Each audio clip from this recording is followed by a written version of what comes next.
Chapter 541, The Real Purpose. Atticus Blaine seemed to have said all he intended to. He leaned back in his chair, holding his teacup, and sipped his tea with a sense of ease, patiently waiting for Gerson Barna to proceed with the business deal. What could possibly compel the renowned Atticus Blaine to travel all the way to Paris to negotiate this transaction in person? Mr. Barna lowered his gaze, contemplating the array of exquisite pastries before him, momentarily silent. His curiosity was undeniable, yet he sensed that Atticus Blaine was not inclined to divulge more than necessary. "Mr. Blaine," the old goblin finally spoke after a long pause, lifting his head, "we have no reason to decline this business proposal. All proceeds from the Triwizard Tournament's live broadcast will be distributed according to the plan you've outlined. Regarding your personal compensation, if I recall correctly, we have a workshop that produces broomstick care kits. Starting tomorrow, the workshop will prioritize completing existing orders and will refuse new business. The machinery, employees, factories, and land will be transferred to you as swiftly as possible." However, Atticus raised an eyebrow, anticipating Barna's conditions. "Although I am unaware of your specific intentions for this alchemy workshop, I suspect it is to produce another of your remarkable creations, correct?" Barna inquired. "Are you interested in the future operations of this workshop?" Atticus asked with a hint of a smile. "Even if you know nothing about this business, and you don't even know whether it will be profitable or not, this doesn't align with the goblin's usual risk-averse nature, Mr. Barna." "You yourself are our greatest assurance, Mr. Blaine," the old goblin replied with a knowing smile. "You need a workshop, but that alone won't achieve your goals, right? You also require funding, a complete supply chain for raw materials, and channels to promote your products. These aspects will demand a significant amount of your energy, and they are precisely our areas of expertise. Allow us to participate in the future operations of the workshop, and we can alleviate much of your burden. In return, we ask for a modest share." A peculiar gleam appeared in the old goblin's eyes. "We will not interfere in the workshop's decision-making. We only request a percentage of the annual profits. As the saying goes, wisdom comes with age." The old goblin, Gerson Barna, was willing to risk a substantial sum of gold galleons to forge a mutually beneficial relationship with Atticus. "For specific matters, I will arrange for my friend, Remus Lupin, to contact you. He is a werewolf, and I hope you can cooperate well," Atticus stated. Before the old goblin could revel in his success, his thoughts were interrupted by another revelation in Blaine's words. Just 2 years ago, Atticus Blaine was an unknown young wizard. In a remarkably short time, his reputation had spread across several continents, particularly in the European magical world. Many believed that, due to his significant age advantage and the strength he demonstrated during the Quidditch final, the European wizarding world would enter the era of Atticus Blaine for the next half-century or more. And yet, this wizard openly declared that he had a werewolf friend. While werewolves might be somewhat accepted in the United States, in Europe, any official wizarding organization would view them with disdain. If Dumbledore had made such a claim, Barna might not have been so surprised. However, Atticus Blaine's first claim to fame was his defeat of the notorious werewolf leader Greyback and his gang. Goblins and werewolves are both considered outsiders in the eyes of wizards. However, the cunning nature of goblins has allowed them to carve out a niche in the magical world. In contrast, the plight of werewolves is much more challenging. The rejection they face is severe. Since Atticus Blaine openly acknowledges having a werewolf friend, this greatly boosts the old goblin's confidence in forming a genuine friendship. "Him. Mr. Blaine's friends are the goblin's friends." Mr. Barna's smile finally became more sincere. "I will assign Jingo to handle this matter. I believe he will get along well with Mr. Remus Lupin." Discrimination between goblins and wizards is mutual. While wizards look down on werewolves, goblins consider them noble creatures. However, Jingo, who was tasked with this job, dared not show any dissatisfaction. He bowed respectfully to Mr. Barna and Mr. Blaine, indicating his commitment to do his best. The outcome of this meeting was undoubtedly a happy one for both parties. The dignified and tense atmosphere that had pervaded the office since the beginning of the meeting dissipated the moment they reached a consensus, allowing them to finally enjoy the delicious food on the table. "Ah, by the way," Atticus suddenly asked coldly while Jingo was refilling the teacups. "A few years ago, just after I graduated from Hogwarts, I followed the ancient tradition of wizards and traveled to various magical civilizations. I heard that for some wizards who died unexpectedly without any heirs, Gringotts would hand over their vault's wealth to the Ministry of Magic, correct?" The old goblin was slowly savoring traditional goblin delicacies. His fingers trembled uncontrollably, causing some food residue to fall on the priceless velvet tablecloth. "It's wizarding law, Mr. Blaine," the old goblin nodded. "It is a rule agreed upon by goblins and wizards. Every branch of Gringotts strictly adheres to this rule." "But I heard there are other solutions?" Atticus smiled incredulously. Not only Gerson Bana, but even Jingo and Lady, who had been serving them, understood what Atticus implied. This is not a particularly secretive matter. Among the goblins, those in higher positions are well aware of what the branch employees might do. They collude with Ministry of Magic employees to sell the wealth of deceased heirs, such as valuable antiques, magical books, stocks, and land deeds, on the local black market. The funds are laundered through various channels and divided, along with the gold originally stored in the vault. This is a vast network of interests involving many middle and high-level officials from the Ministry of Magic and various Gringotts branches. Atticus brought up this matter casually, certainly not to join this network, as such actions are dishonorable for a wizard like him. "I don't deny it, Mr. Blaine," Mr. Bana replied in the same casual tone. "In the situation you mentioned, there may be some cases of illegal operations." "How disappointing," Atticus remarked with a regretful expression. "If those at the Ministry of Magic approached their work with the same enthusiasm as they do for gold, they wouldn't be criticized by the public for their inefficiency." With the subject broached, the remainder of breakfast was filled with pleasant conversation. Atticus vanished in a brilliant flash of fire. Jingo and Lottie were still surprised by the sudden departure, but the old goblin's expression turned grim the moment Atticus disappeared. "I need you to rush to the British branch immediately and investigate all the names of goblins and Ministry of Magic employees involved in the incident Mr. Blaine just mentioned, using the fastest means possible, as well as the amount of wealth they embezzled, and bring them back. Send one copy to Atticus Blaine."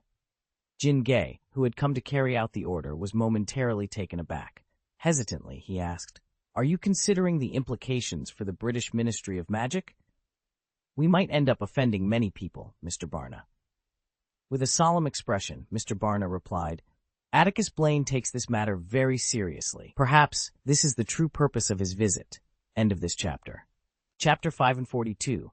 Uneasy Malfoy, Malfoy Manor, Wiltshire. The red gold sunlight bathed the manor in a warm glow. A villa, adorned with precious marble bricks featuring intricate swirls, stood proudly, its classical and dignified architecture illuminated by the golden light. A group of white peacocks strolled leisurely across the lush green lawn, while an elegant fountain sprayed a pleasing rainbow into the sky. Apart from the gardener tending to the garden, few people were visible in the expansive manor. However, since Greyback's last uninvited visit, security at Malfoy Manor had been significantly tightened. The grounds were now fortified with numerous magical defenses against intruders, and wizards tasked with guarding the courtyard lurked in hidden, hard-to-detect spots. Anyone attempting to breach the courtyard without permission would be met with swift and formidable resistance. Inside the villa, the staff bustled about, preparing a lavish dinner for the manor's owner and the anticipated guest. In esteemed pureblood families, such tasks were typically handled by house elves. This had been the case for the Malfoy family as well, until their original house elf committed an act of betrayal. Since then, the manor's owner had refused to allow such humble and inferior creatures into his home. The atmosphere within the luxurious villa was tense, primarily because the manor's owner had unexpectedly returned. The Malfoy family possessed vast wealth, with business interests spanning various European countries and even other continents. To manage this immense fortune, the Malfoy couple rarely resided at home, except when entertaining important guests. Today was one such occasion. but the staff was surprised when Mrs. Malfoy informed them that only one guest would be attending. If there is any disrespect at the dinner party, the person responsible will become fertilizer in the garden, Narcissa Malfoy, the mistress of the manor, warned coldly in the banquet hall. She cast a stern glance at the silent servants before swiftly exiting, navigating through the maze-like corridors, passing the front hall and reception room, and arriving at the study. This study belonged to Lucius Malfoy, the head of the Malfoy family, and Narcissa was the only person permitted to enter uninvited. Even the young master of the Malfoy family would face severe reprimand and punishment for entering without summons. Lucius Malfoy sat quietly in the chair behind his desk, one hand resting on his cane and the other on the table. His calm eyes were fixed on a piece of parchment just a few feet away. Though his face was expressionless, Narcissa, who knew Lucius better than anyone, could sense his unease. She followed his gaze to the letter on the table, then quickly looked away, as if it had burned her. "I've given my orders, dear. There won't be any problems," she assured him. Lucius, who seemed as still as a statue, responded with a soft hum, yet his eyes remained glued to the letter. In front of her husband, Narcissa's demeanor softened, a stark contrast to her usual high-chinned posture in front of others. She closed the study door, walked around the desk, and placed her pale, slender fingers on Lucius's shoulder. Sensing that his unease had affected his wife, Lucius finally tore his gaze from the letter. He withdrew his hand from the table and gently patted Narcissa's palm. The staff at the manor could never have imagined that a simple home visit letter could unsettle their noble and majestic head couple so profoundly. The atmosphere in the study was tense, as if time itself had come to a halt. Lucius and Narcissa Malfoy sat in silence, exchanging glances that offered mutual comfort. After what felt like an eternity, Lucius withdrew his hand from his wife's and slowly opened a drawer. Under Narcissa's puzzled gaze, he retrieved a silver spoon, intricately engraved with a lifelike peacock at the end. Narcissa recognized it immediately as a piece from their kitchen, but she was baffled as to why her husband had hidden it away. "When you eat later, ep this spoon close. If anything unexpected happens, grab it immediately," Lucius instructed, his face slightly pale and his lips dry. "Is this a port key?" Narcissa's eyebrows knitted together in concern. "Do you think—" "Just in case, Narcissa," Lucius interrupted, pressing the spoon firmly into her palm. The purpose of Atticus Blaine's visit had been a topic of discussion for the Malfoys on their way back home. They were certain it wasn't merely about Draco's studies at Hogwarts, but neither could pinpoint his true intentions. The most plausible explanation was their involvement in a minor incident at the Quidditch World Cup. Although Blaine had assured them of his forgiveness that night, there was no guarantee he wouldn't change his mind. Lucius still couldn't fathom how Atticus Blaine had obtained the information or if he was the source. He had once suspected Carcus Foley and those who had received recruitment information, but the employment contract signed by the bounty wizard showed no discrepancies, suggesting that anyone privy to the details was unlikely to have leaked them. This wasn't the only thing that troubled Lucius. Despite the Ministry of Magic's claims that the witches and masked wizards associated with Professor Atticus Blaine were a single group, both Malfoys knew this was false. The woman in question had not been hired by them. What terrified them most was that after Atticus Blaine defeated Vicia Cleona, he also vanquished an invisible dark wizard. When Blaine triumphed over the dark wizard, the Malfoys, who were among the crowd, felt a distinct change in the dark mark. Though they didn't discuss its implications, they understood its significance. It was common knowledge that the Dark Lord was not entirely vanquished, though most believed his power had been shattered by Harry Potter. Almost everyone considered the Dark Lord a relic of the past, except for Dumbledore, whose views Lucius had always dismissed. However, his first encounter with Blaine at the Leaky Cauldron had stirred a deep-seated fear within him. Over the following year, Lucius tried to convince himself that his fears were baseless, but the appearance of the indescribable dark wizard at the Quidditch final shattered his illusions. In his youth, Lucius had been a devoted Death Eater, as had Narcissa. They had once been willing to follow the Dark Lord in pursuit of an unattainable dream to restore the wizarding world's lost glory. But now, With a family and Draco's future at stake, such ambitions were no longer feasible. A dead end loomed before him. If what Atticus Blaine claimed was true, that he had destroyed a treasure crucial to the Dark Lord, then when the Dark Lord returned and rallied his old followers, the Malfoy family would find no mercy. Lucius knew all too well that the Dark Lord was not a forgiving man. On the other hand, he was also at odds with Dumbledore, and Blaine remained an enigmatic and distant figure towards the Malfoy family. If it weren't for Atticus Blaine still holding a favorable impression of Draco, Lucius knew that in this turbulent time he would need to plan a retreat. It's impossible for Blaine to take action against the Malfoy family, dear. Neither Fudge nor Dumbledore would allow it, Narcissa reassured her husband. Her concerns were more focused on the Quidditch Cup than the political intricacies. At that moment, a soft knock echoed through the study. A servant entered, informing the Malfoys that Mr. Atticus Blaine had unexpectedly appeared at the manor's gate, inquiring if they wished to welcome him inside. "I'll go and greet him myself," Lucius said, springing from his chair instinctively. "I'll go with you, darling," Narcissa replied, taking his hand. "No matter what happens, we'll face it together." End of this chapter. Chapter 543, A Real Joke. The sun struggled valiantly above the horizon, striving to bestow its life-giving light and warmth upon the Earth's creatures. Meanwhile, Atticus Blaine stood undeterred by the imposing subway door that separated him from the manor. With his hands clasped behind his back, he turned with a serene smile to admire the expansive landscape beyond the manor's confines, the lush lawns, meandering rivers, and the golden fields stretching into the distance. Perched on Atticus's shoulder, Fawkes, his companion, seemed captivated by the white peacock strolling through the manor's garden. Its clear, ruby-like eyes glanced at Atticus, who chuckled softly, already aware of Fawkes's curiosity. "Oh no," he murmured, enjoying the countryside view. "We don't have permission yet, Fawkes, and it's impolite to intrude on someone's home." Fawkes rolled its eyes in a remarkably human-like gesture, expressing its mild exasperation at Atticus's words. The Malfoys arrived sooner than Atticus had anticipated. The couple, impeccably dressed, hurried from the villa, their eyes immediately drawn to Atticus Blaine and the striking bird on his shoulder.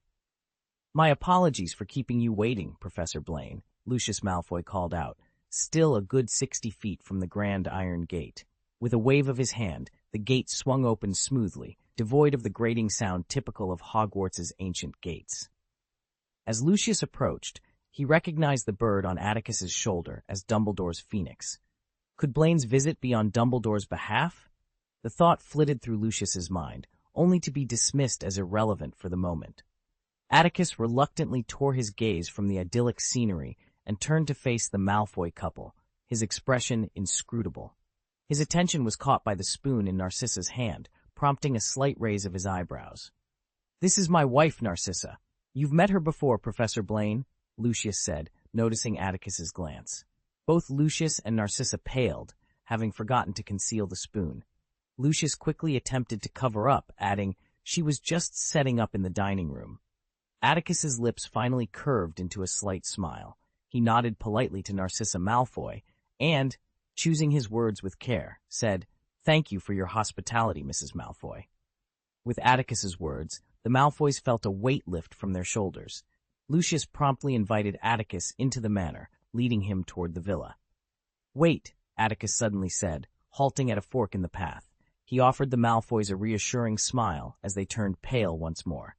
"Before dinner, I'd like to take Fawkes for a walk in the garden," he explained, glancing at Fawkes, who was eagerly surveying its surroundings. "As you know, this phoenix spends most of its time in Dumbledore's office and rarely gets the chance to explore." "Oh, of course. Feel free to explore as you wish," Lucius replied, his demeanor more akin to a guest than the manor's owner. He cast a covert glance at Narcissa, signaling her with a subtle wink. Though she understood her husband's cue, Narcissa's reluctance was evident. "If you have matters to attend to, Mrs. Malfoy, please don't let me keep you," Atticus said gently. In truth, Lucius Malfoy would have preferred Atticus to visit with a more straightforward demeanor. His current composed and graceful manner only heightened Lucius's unease. However, no matter what, Lucius was determined to keep his wife away from Atticus Blaine. He glared fiercely at Narcissa before ushering her away. His subtle actions did not escape Blaine's notice. Confronted with Atticus Blaine's thoughtful gaze, Lucius opened his mouth, but found himself at a loss for words. Lucius Malfoy was accustomed to dealing with the upper echelons of the European wizarding world. He knew how to charm greedy politicians and win the favor of renowned wizards. He even had the audacity to plot against Albus Dumbledore at Hogwarts. Yet, in the presence of Atticus Blaine, all his skills seemed to vanish, leaving him with no choice but to comply. Perhaps it was because this young man might possess the power to defeat the Dark Lord, and unlike Albus Dumbledore, he was not hypocritical. Lucius thought this with a hint of bitterness. With Atticus's permission, a phoenix named Fawkes cawed happily. It spread its wings and left Atticus's shoulder, swooping down excitedly on the peacocks pecking at the lawn. The peacocks, which had been behaving elegantly, froze in place as if they had encountered a terrifying creature. "Do you think I came here just to burn Malfoy Manor to the ground?" Atticus asked in a teasing tone as they walked along the stone path dividing the flower beds and lawns. "You wouldn't do that," Lucius replied, sweating profusely. He seemed to have adopted the demeanor of a house elf, his body tense and slightly bowed, exuding excessive respect. "A wizard as great as you would never break his promise." Atticus took a long look at Lucius and shook his head slightly. He had to admit that Lucius Malfoy was indeed a clever man, smooth and adaptable. The respect Lucius showed seemed genuine, not motivated by other factors. It was no wonder that even a difficult-to-please madman like Voldemort trusted him enough to entrust him with a Horcrux. Lucius had hoped his probing would elicit a response from Atticus Blaine, but to his surprise, Atticus neither revealed the true purpose of his visit nor his feelings toward the Malfoy family. Instead, he seemed genuinely absorbed in the scenery, his eyes fixed on the intricate landscape of the manor. To get a better view, he even walked up a gentle slope on the lawn, observing the surrounding layout. "What do you want to know, Professor Blaine?" "I can answer it for you," Lucius finally asked softly, unable to contain his curiosity. "I'm observing the layout and topography of this estate," Atticus replied, his hands clasped behind his back as he faced the cool evening breeze. His words made Lucius's heart skip a beat. "If one day Voldemort considers this place his stronghold, don't rush to refute it, Lucius.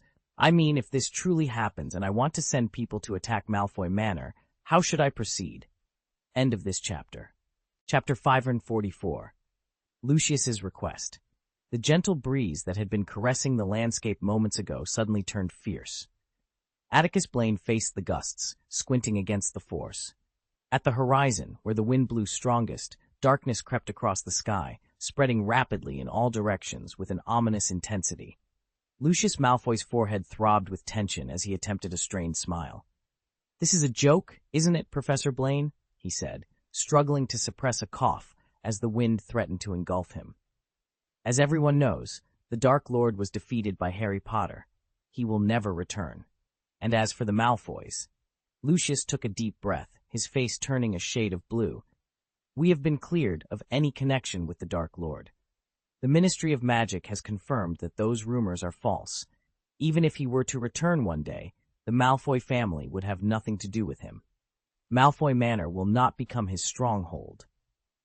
Atticus withdrew his gaze from the sky and glanced at Lucius with a raised eyebrow, shaking his head with a knowing smile before continuing to walk forward. What did Atticus Blaine know? Did he realize that the formless shadow he had vanquished at the Quidditch final might have been the Dark Lord? By conventional wisdom, Atticus Blaine should not have known this. He bore no dark mark and lacked any severable connection to the Dark Lord. Yet, he had deduced that the individuals Lucius had sent to attack the arena. The first person Lucius thought of was Severus Snape. From Draco, Lucius had learned of the close relationship between Severus and Atticus Blaine, and it seemed plausible that Severus might have shared information. However, Severus had not been present at the Quidditch field that night. Even if he sensed a change, he might not have realized what had caused the alteration in the dark mark. Suddenly, a series of panicked cries erupted near the manor's largest fountain. Atticus stopped and turned to see Fawkes, who, mistaking the scattered peacocks for playmates, had unleashed a small stream of flames, scorching the vibrant tail feathers of several peacocks. With the aid of the strong wind, the flames quickly spread, turning the lawn into a scene of chaos as the unfortunate peacocks fled like turkeys. Lucius's face darkened, and even Atticus couldn't suppress a twitch at the corners of his mouth. Swiftly, he drew his wand from his sleeve and, from a distance, slashed it through the air. The water in the fountain surged upward, sending jets of water cascading down to douse the flaming peacocks. "Don't be naughty," Atticus's voice, clear and commanding, cut through the howling wind, reaching the chastened fox. After the brief commotion, Atticus found himself disinclined to continue forward. He raised his eyes to the half-dark sky and paused. "Have you heard about the recent intrusions into the properties of some pure-blood families by unknown individuals?" Atticus inquired calmly. Lucius, preoccupied with thoughts of potential threats to his family and the looming crisis that could engulf Narcissa and Draco, was taken aback by Atticus's sudden mention of the matter. It took him several seconds to regain his composure. As a businessman, Lucius Malfoy was inundated with information daily. Although the incident Atticus referred to was surprising, it had not seemed significant. "I've heard some rumors," Lucius replied, his eyes widening with realization as he stared at Atticus, though he maintained a calm demeanor. "But the Malfoy family's holdings in the UK have not encountered this." "I didn't care much," Atticus Blaine began, "not because I didn't encounter anything, but because I failed to discover it. Remus's knack for handling things wasn't lacking. It was simply misfortune that led him astray. Recently, through various channels, Remus had uncovered the hidden secrets of pure-blood wizarding families within the British wizarding world. After a cursory examination of the industry, he found that some families were particularly cautious, even going so far as to hide heir secrets in Gringotts vaults, leaving Remus without a way in. As the sky darkened, an owl soared through the rolling shadows towards Malfoy Manor. It circled several times before making a sharp descent towards Atticus Blaine, who stood in the garden. Lucius Malfoy took a few steps back, wary of giving Atticus the impression that he was prying into his affairs. However, when he noticed Atticus unfurling a letter that was noticeably longer than usual, a smile crept onto his face, and his curiosity was piqued once more. "Tonight, find someone to create some chaos at the Malfoy family's workshop. Tomorrow, escort this troublesome wizard to the Ministry of Magic," Atticus instructed calmly. "Any questions?"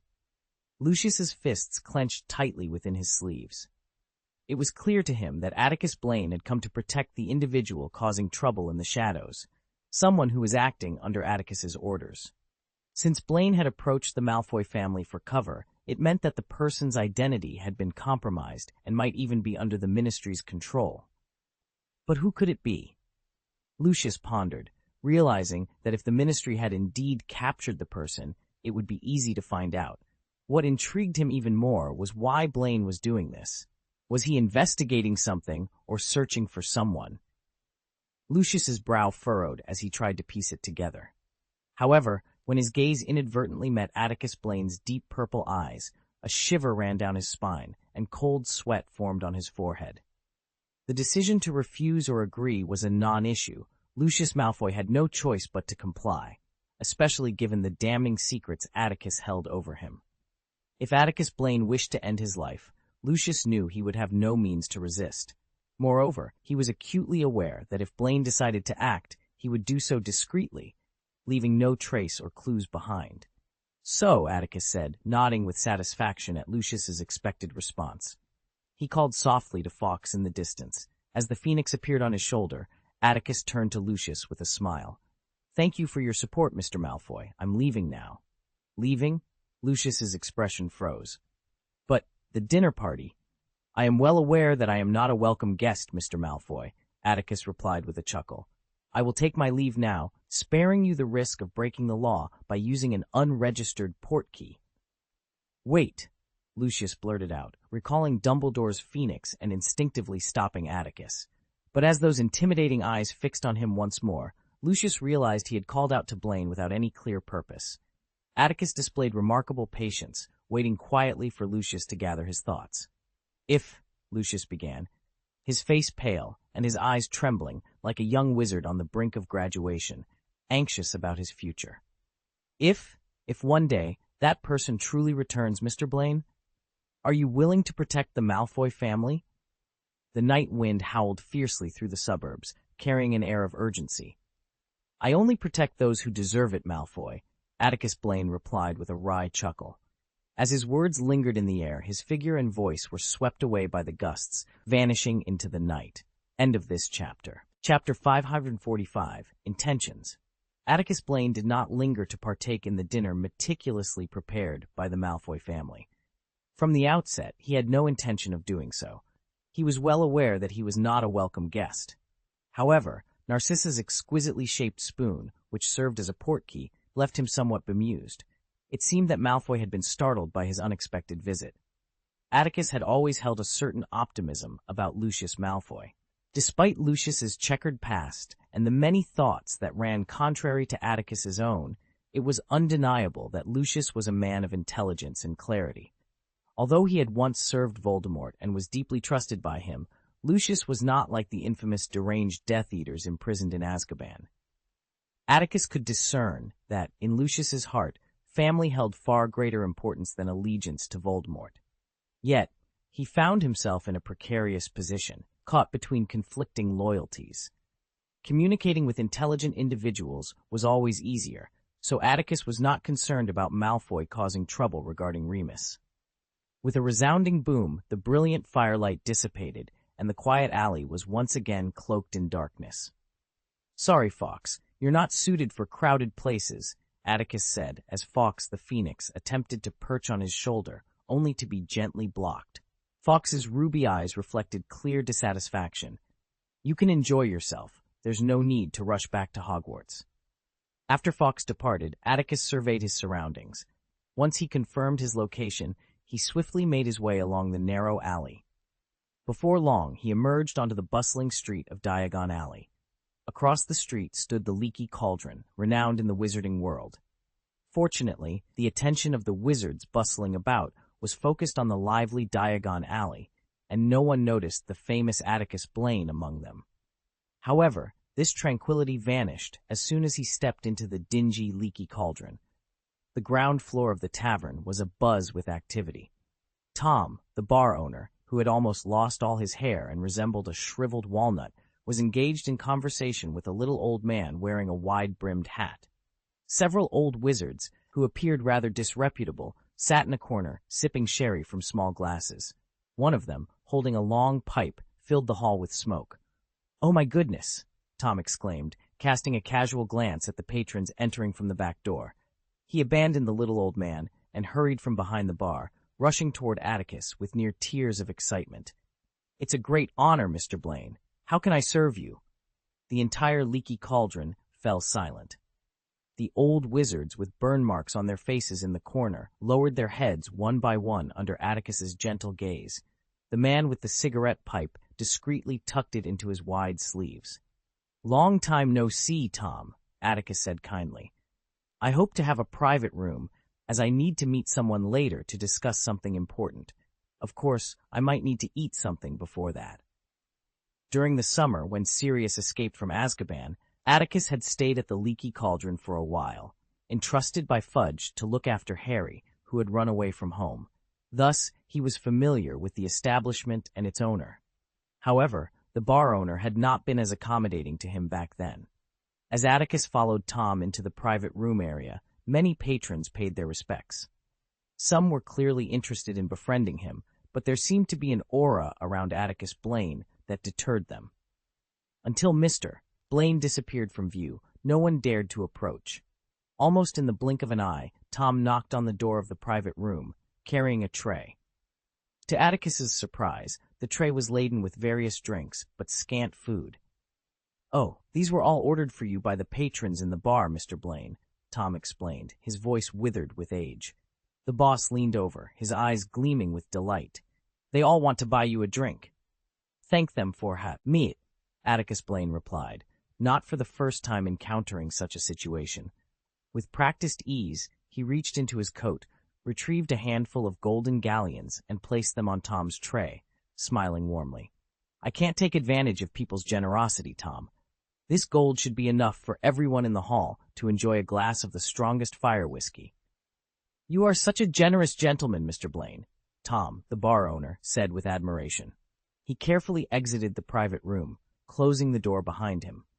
Moments later, the sound of cheers echoed through the hall, reaching Atticus's ears and bringing a genuine smile to his lips.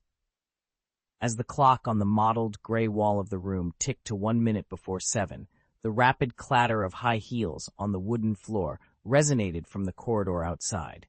Atticus picked up a napkin and wiped his mouth, tidying the table just as a knock sounded at the door. Oh, Atticus Blaine. The woman who entered was as flamboyantly dressed as ever. Today she wore a banana-yellow robe, her long nails painted a striking pink, her eyeshadow vibrant, and her hair styled in exquisite curls. Her ever-present crocodile leather handbag accompanied her as well. Rita Skeeter seemed to have completely forgotten the events of the Greyback incident. As soon as she entered, she eagerly closed the door, facing Atticus with a beaming expression. "Good evening, Rita." Atticus greeted her with an enigmatic smile, gesturing for her to sit. "Please, have a seat. We can enjoy the drinks provided by the kind folks in the hall. Ah, no need to bring out your quill. It won't be of much use tonight." Rita's green eyes flashed with irritation, though she masked it well. She tucked her handbag under the table and extended her large manicured hand across to Atticus. "I didn't expect to hear from you, Blaine. How have you been lately?" "Oh, did you read my article speculating about the truth behind the attack on Quidditch final night in the Daily Prophet last month?" "Reality is fascinating," Atticus replied, raising a glass of sherry to Rita. "I mean, your suggestion that I'm Cornelius Fudge's new enforcer and aligned with the Ministry of Magic was quite objective."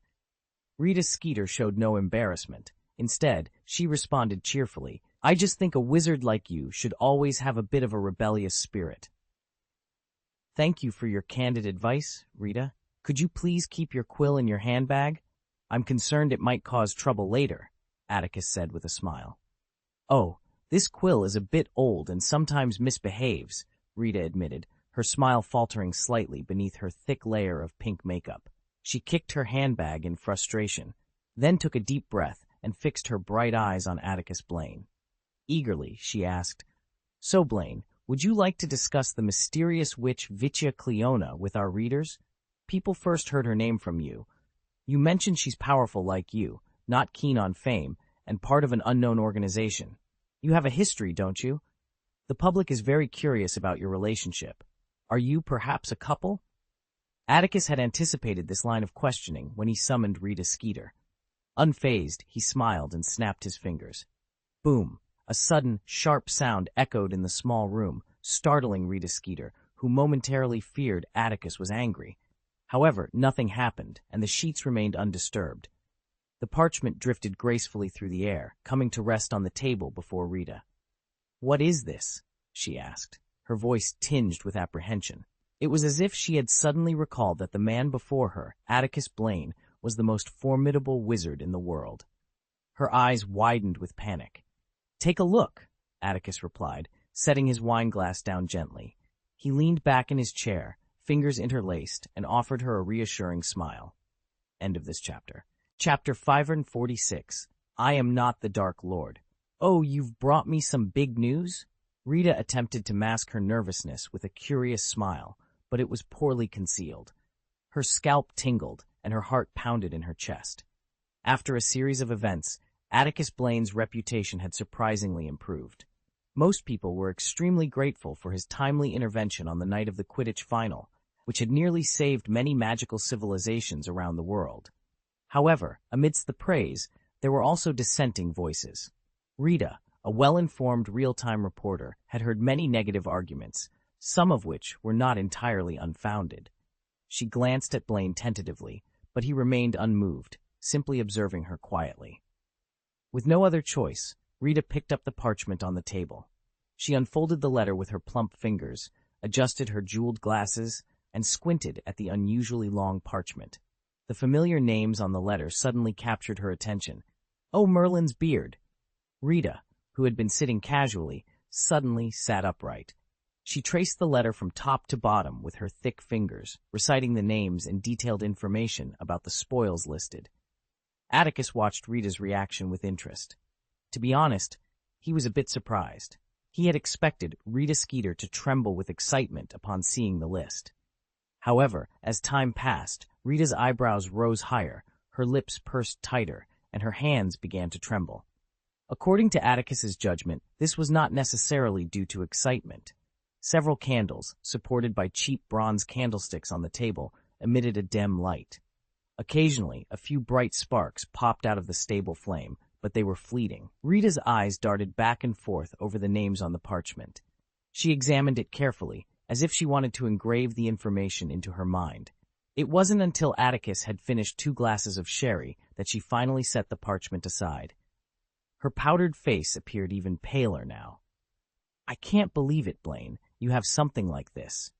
Rita's exaggerated tone vanished, her voice now strained and almost squeezed from her throat. She gripped a corner of the parchment tightly. "This could bring down the Ministry of Magic," she said through gritted teeth. "Why do you think so?" Atticus smiled and shook his head. "As one of the most renowned current affairs reporters for the Daily Prophet, I thought you'd seen more of the world, Rita. Your reaction is quite disappointing." "What do you want to do, Blaine?" Rita Skeeter glared at the man opposite her, her eyes nearly brimming with hatred. "Do you want me to expose this?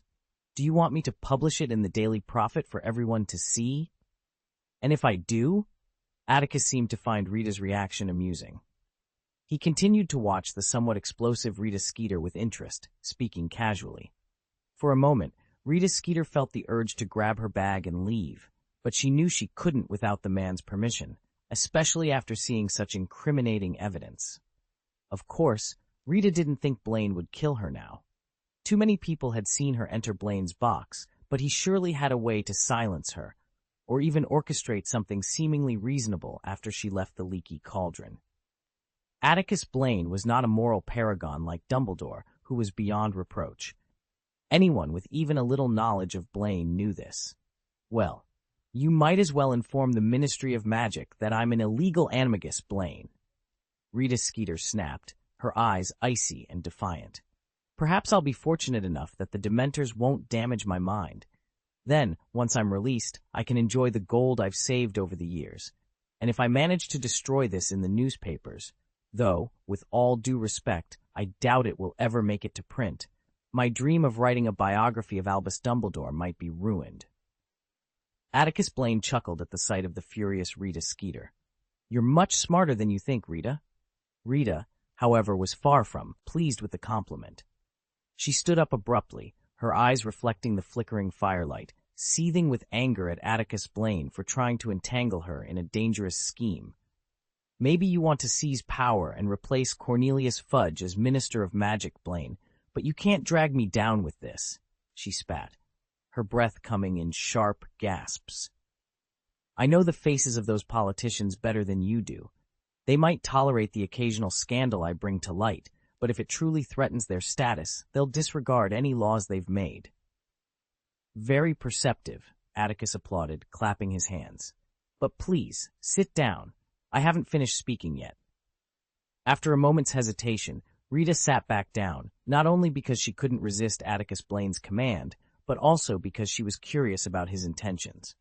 "You've already seen this list," Atticus continued. "Later, you can copy part of it and take it back. Tomorrow morning, I'll meet with Fudge at the Ministry of Magic. I'll inform him that you have this list and plan to publish it in the Daily Prophet. Now, don't get excited, just listen." He gestured to silence Rita, who was eager to interject. "This is a significant matter. Fudge will likely negotiate with you personally to dissuade you from publishing the information. You can follow his lead and agree not to release it." Atticus spread his hands, indicating he had finished. "That's it?" Rita's mouth fell open in surprise. "Of course, you can also negotiate with Fudge for some privileges or galleons. You're experienced and know where the boundaries lie. Oh, and one more thing. Fudge might ask if I gave you this list.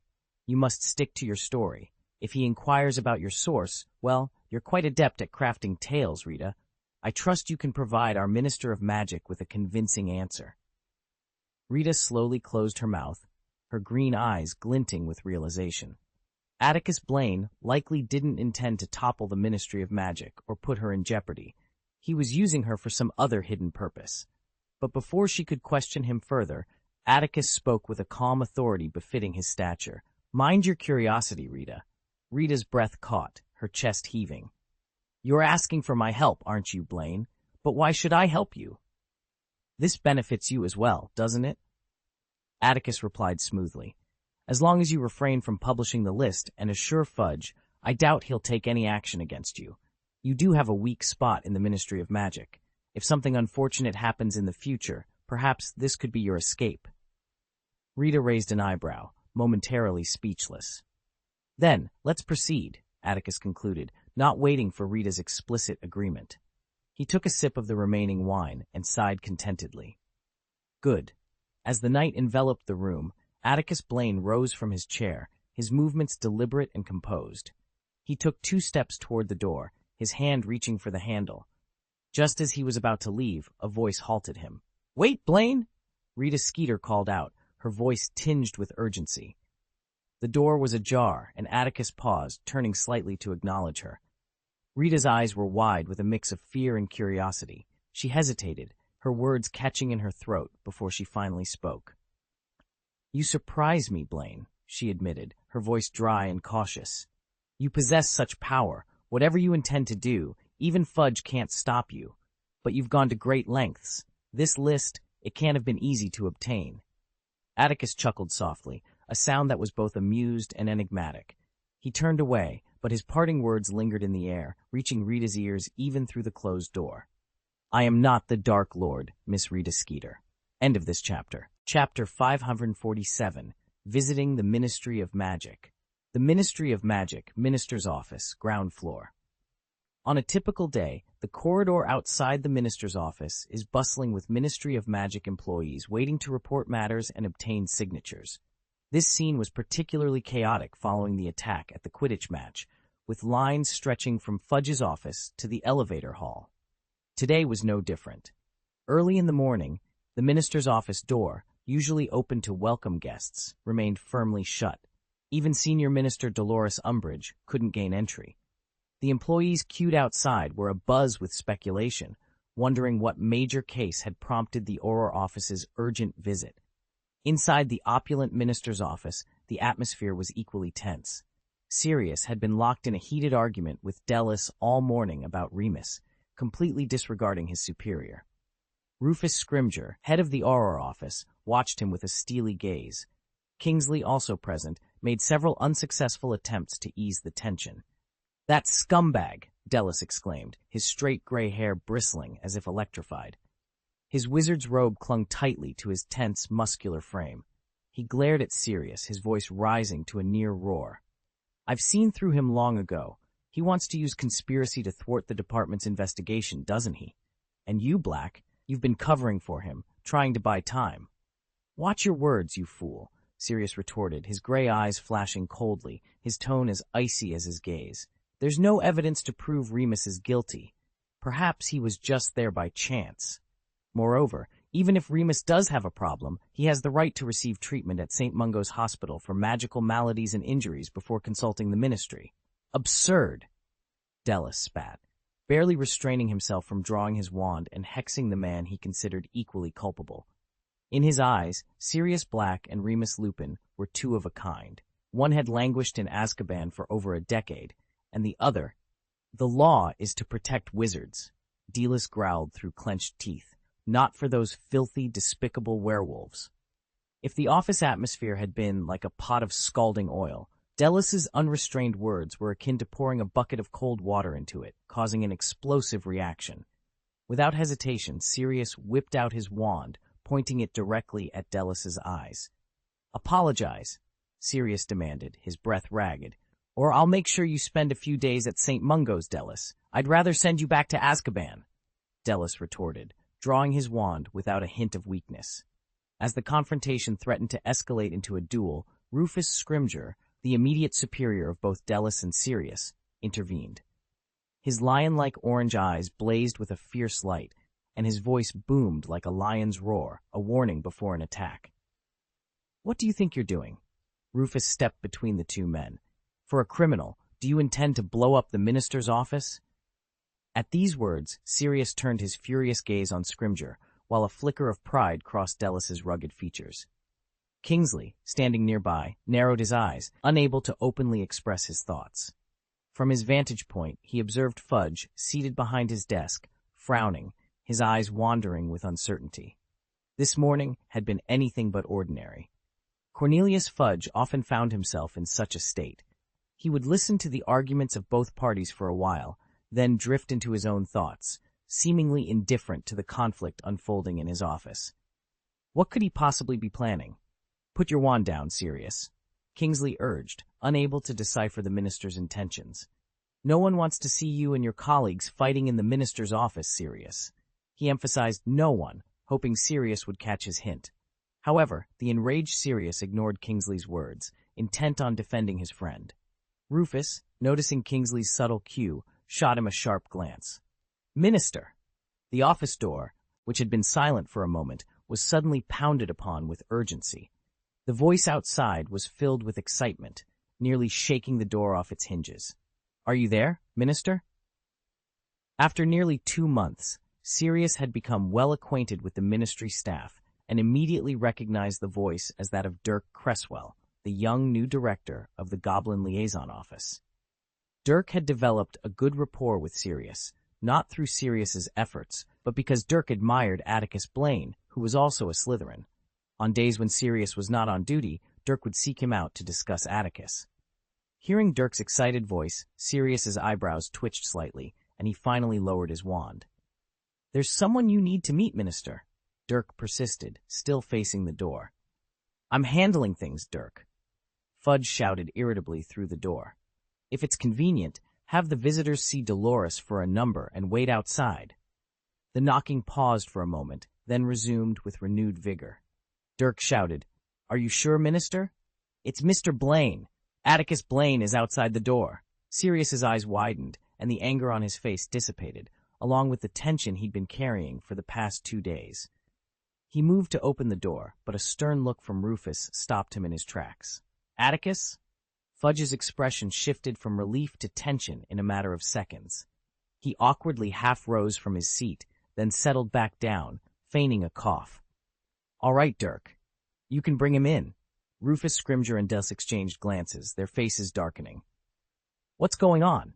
Atticus asked as he entered the office, noticing Rufus Scrimgeour and his unfortunate auror glaring at him, while Sirius looked at him with visible relief. Atticus offered a friendly smile, quickly sensing the tension in the room. He could easily guess what had transpired. Sirius and Dellis still held their wands. The reason for the conflict was obvious, yet Atticus feigned surprise. He turned to Cornelius Fudge at the desk and asked, "Did I come at a bad time, Minister?" "Of course not," Fudge replied with a forced smile. "We were just discussing routine work, Atticus." End of this chapter. Chapter 548, The Change That No One Realizes. "Sorry, Minister. Perhaps I've come at an inconvenient time." Atticus Blaine paused in the middle of the office, his eyes scanning the room. The expressions on the faces of those present mirrored his own confusion. "Maybe I should wait outside until you've finished with your urgent matters."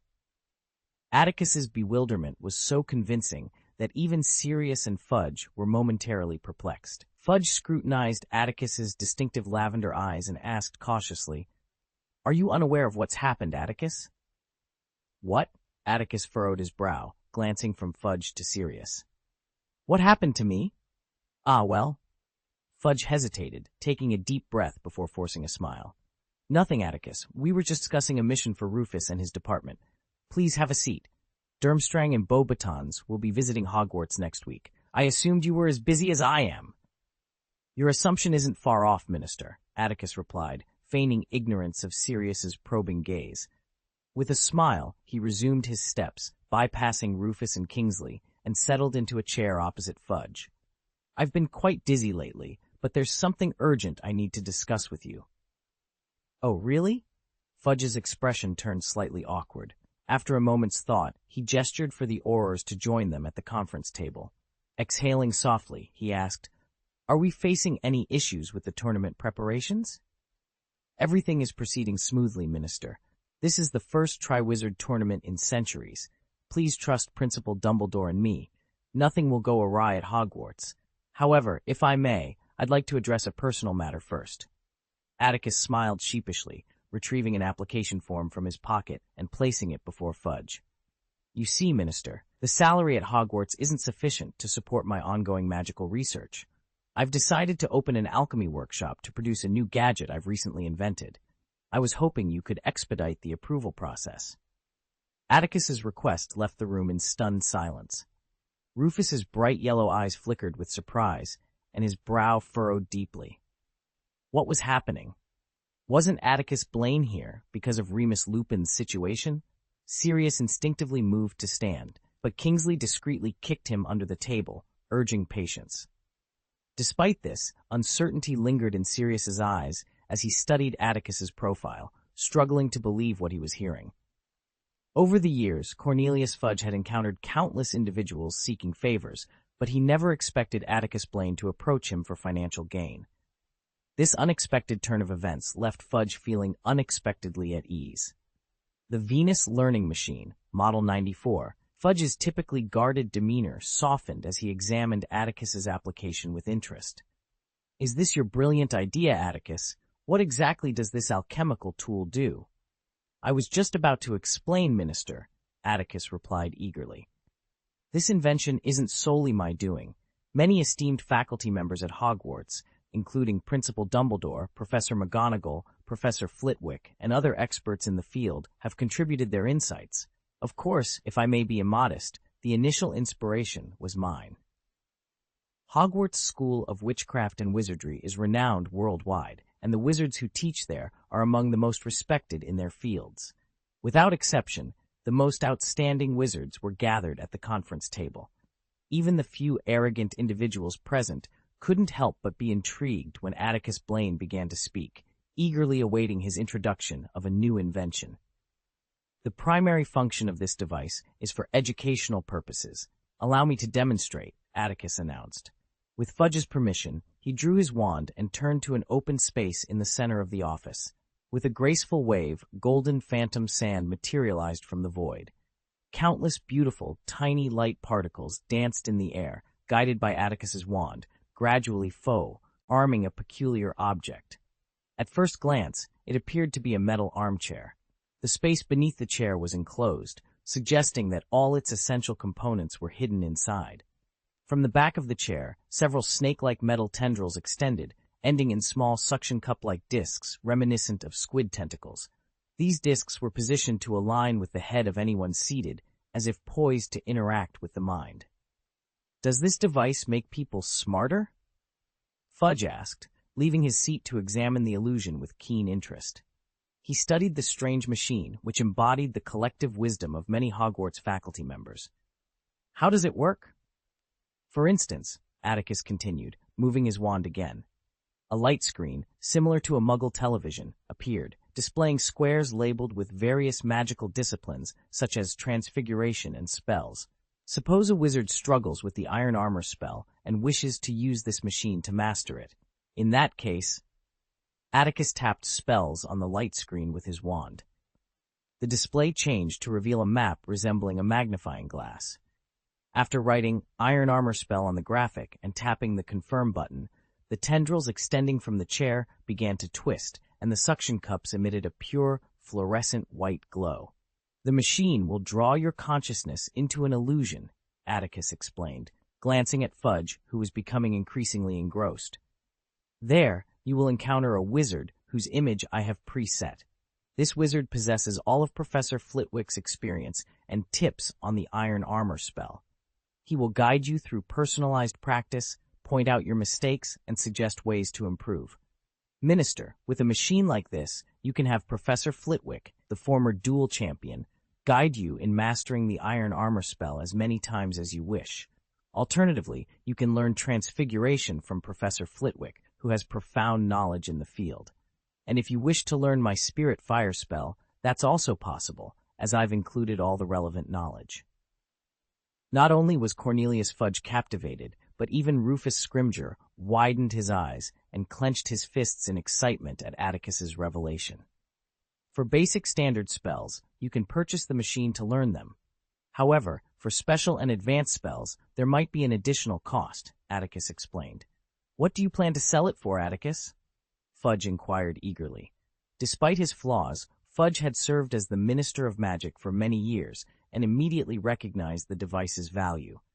Knowledge is indeed costly, Atticus replied with a smile.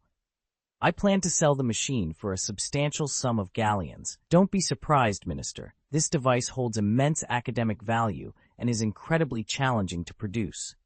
It is worth the price. Of course, Minister, to express our gratitude for the Ministry of Magic's support, once the workshop is operational, I can offer one to the Ministry free of charge. Is this true? Fudge asked, his voice tinged with surprise. Certainly, Atticus Blaine replied with a gentle smile. The strength of the Ministry of Magic is the cornerstone of peace in the magical world. As an honorary advisor to the Ministry, I feel it is my duty to contribute in any way I can.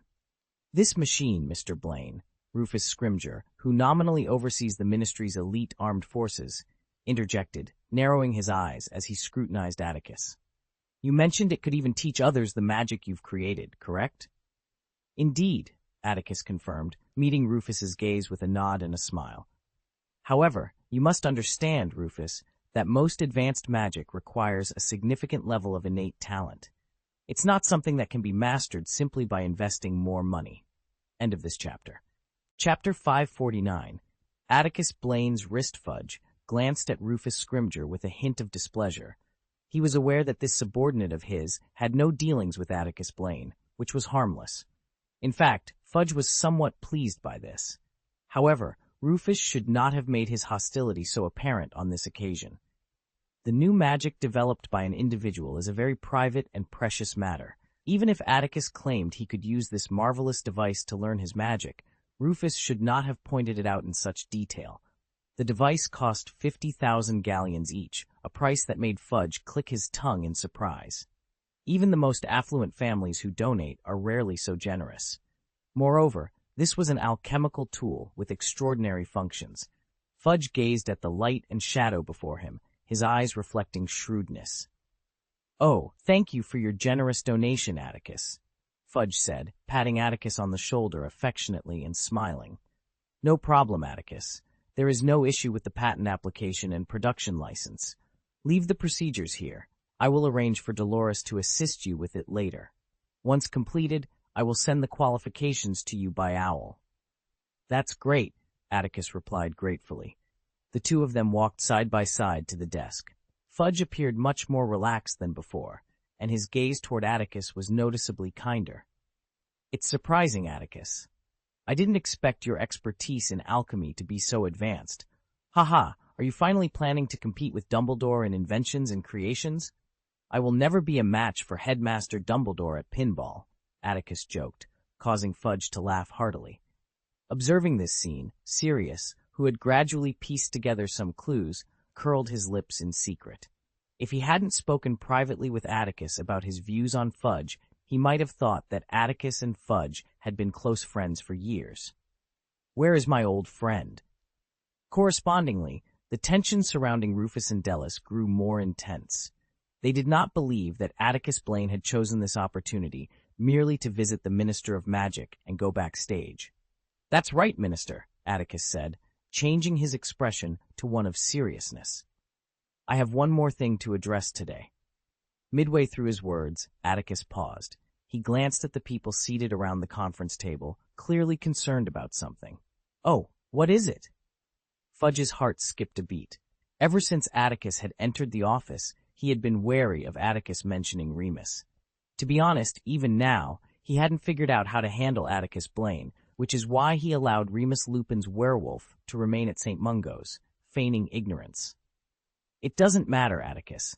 Rufus and the others are people I trust. There is nothing they cannot know. After realizing that Atticus was wary of Rufus's presence, Fudge, who had been hesitant to temporarily dismiss a few people, made up his mind and spoke in a reassuring tone. Well, in that case, Atticus said, producing another piece of folded parchment from his pocket. He seemed more cautious with this than with the previous application procedures. Fudge watched Atticus closely, noting the subtle doubts etched in his brow. Yesterday, I received an unexpected invitation from Rita Skeeter, the well-known current affairs reporter for the Daily Prophet. She asked me to meet her at the Leaky Cauldron. The letter stated that she had something very important to discuss with me, so I met with her, Atticus explained, handing the folded letter to Fudge. After our meeting, Rita Skeeter gave me this list and shared some secrets with me.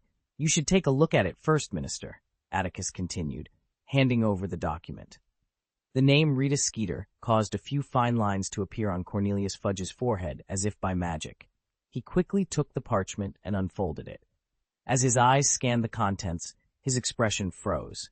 Hastily, he retrieved his glasses from the pocket of his robe and perched them on his nose, burying his face in the letter. Silence enveloped the office. Atticus Blaine sat calmly, fingers intertwined on the table, observing Fudge, whose expression was obscured by the letter. The trembling of Fudge's pudgy fingers gripping the letter's edge suggested that its contents had delivered quite a shock. The silence stretched on interminably. Sirius, unable to discern Atticus's expression, exchanged glances with Kingsley. Meanwhile, the furrows on Rufus Scrimger's brow deepened. What was happening? Rufus scrutinized the back of Atticus Blaine. What had he shown the minister? Why had Rita Skeeter's name suddenly come up? Could it be that Blaine wasn't here for the werewolf issue? Impossible. Atticus Blaine would never stand by and let a werewolf suffer. Sirius must have reported the situation to him. That much was certain. So, what was the current situation? Bang! Bang! As Rufus pondered the motives behind Atticus Blaine's actions, his superior, the Minister of Magic, Cornelius Fudge, suddenly reacted. Fudge slammed the letter onto the desk with his palm, standing up so abruptly that his chair toppled over. Rufus noticed beads of sweat forming on the minister's forehead, and it was hard to tell whether Fudge's expression was one of anger or fear. What happened, Minister? Rufus's eyes sharpened, and he prepared to rush forward. However, across from Fudge, the young man who remained seated slowly turned his head, fixing Rufus with a gaze so intense it felt like a bucket of ice water had been poured over him, causing him to hesitate and shiver. Rita Skeeter gave this to you. Where did she come from? What does she want to do? Fudge's lips quivered as he roared in shock and anger. As you might imagine, Minister, Atticus stood up slowly, speaking with calm assurance, she intends to publish this list in the Daily Prophet. Rita Skeeter is a clever woman. She clearly understands the potential consequences of her actions and the trouble she might bring upon herself. Therefore, she sought my protection. Before Fudge could erupt, Atticus continued, I am fully aware of the ramifications if this information becomes public, so I refused her request, which left her uncertain about proceeding. You did the right thing, Atticus, Fudge exclaimed, gasping for breath. Does that foolish woman realize what she's doing? If she dares to go through with this, I swear, she'll regret it. There will be no negotiation on this matter. I won't be so accommodating.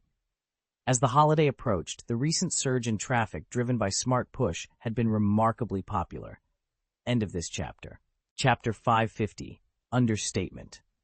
Yes, Atticus Blaine nodded slightly, speaking with a calm demeanor, as if he hadn't mentioned this matter to Fudge at all. I warned her that this isn't like the sensational articles she's written in the past. I advised her to fully consider the consequences of her actions. It did make her hesitate, but I think, Minister, you should speak to her directly. Of course, Fudge exclaimed, leaving his office and pacing anxiously in front of everyone, his hands clasped behind his back. I'll give her a personal warning if she doesn't listen. He paused, first glancing at Atticus. After a moment of hesitation, he shifted his gaze to the people at the conference table, who seemed engrossed in their own discussions. All right, Rufus, you and I will meet with Rita Skeeter, the troublemaker. Okay, Minister, Rufus replied, striding up to Fudge. His eyes flickered momentarily before he leaned in to whisper in Fudge's ear, We're currently discussing Remus Lupin, the werewolf. Do you think it's necessary for the Auror office to remove him from St. Mungo's reception department and take some measures? Fudge was about to express his frustration, wondering what the most urgent matter was, when he suddenly realized the werewolf issue was indeed significant, and one of them was in his office right now. Knock, knock, knock. Just then, there was a knock on the office door. "Who is it?" Fudge asked impatiently, his train of thought interrupted. "It's me, Tonks. Minister, is Mr. Scrimger also in the office? I have something to report." The cheerful voice outside the door was unmistakable. "Tonks, is she that talented young woman in your department?" Fudge pondered for a moment before recalling who Tonks was. Generally, employees wouldn't bypass their superiors to report matters directly. Tonks's presence outside the door made both Fudge and Scrimger frown. "Go and see what she wants," Fudge instructed Rufus, turning to retrieve his hat from the coat rack. The door opened, and Tonks, brimming with excitement, was met with the stern face of her boss, Rufus Scrimger. The sight startled her, and even her vibrant hair seemed to change colors like a revolving door. "What do you want to report, Tonks?" Rufus asked coldly, towering over the slightly shrinking Tonks. "Oh, Mr. Scrimger," Tonks stammered, stepping back in surprise at Rufus Scrimger's fierce expression. Unable to see Atticus in the office, she raised her voice to ensure everyone could hear her. "Lucius Malfoy wants to see you, Minister, and Mr. Scrimgeour." "Lucius Malfoy?" Fudge's voice echoed from the back of the office, repeating the name in confusion. He then raised his voice.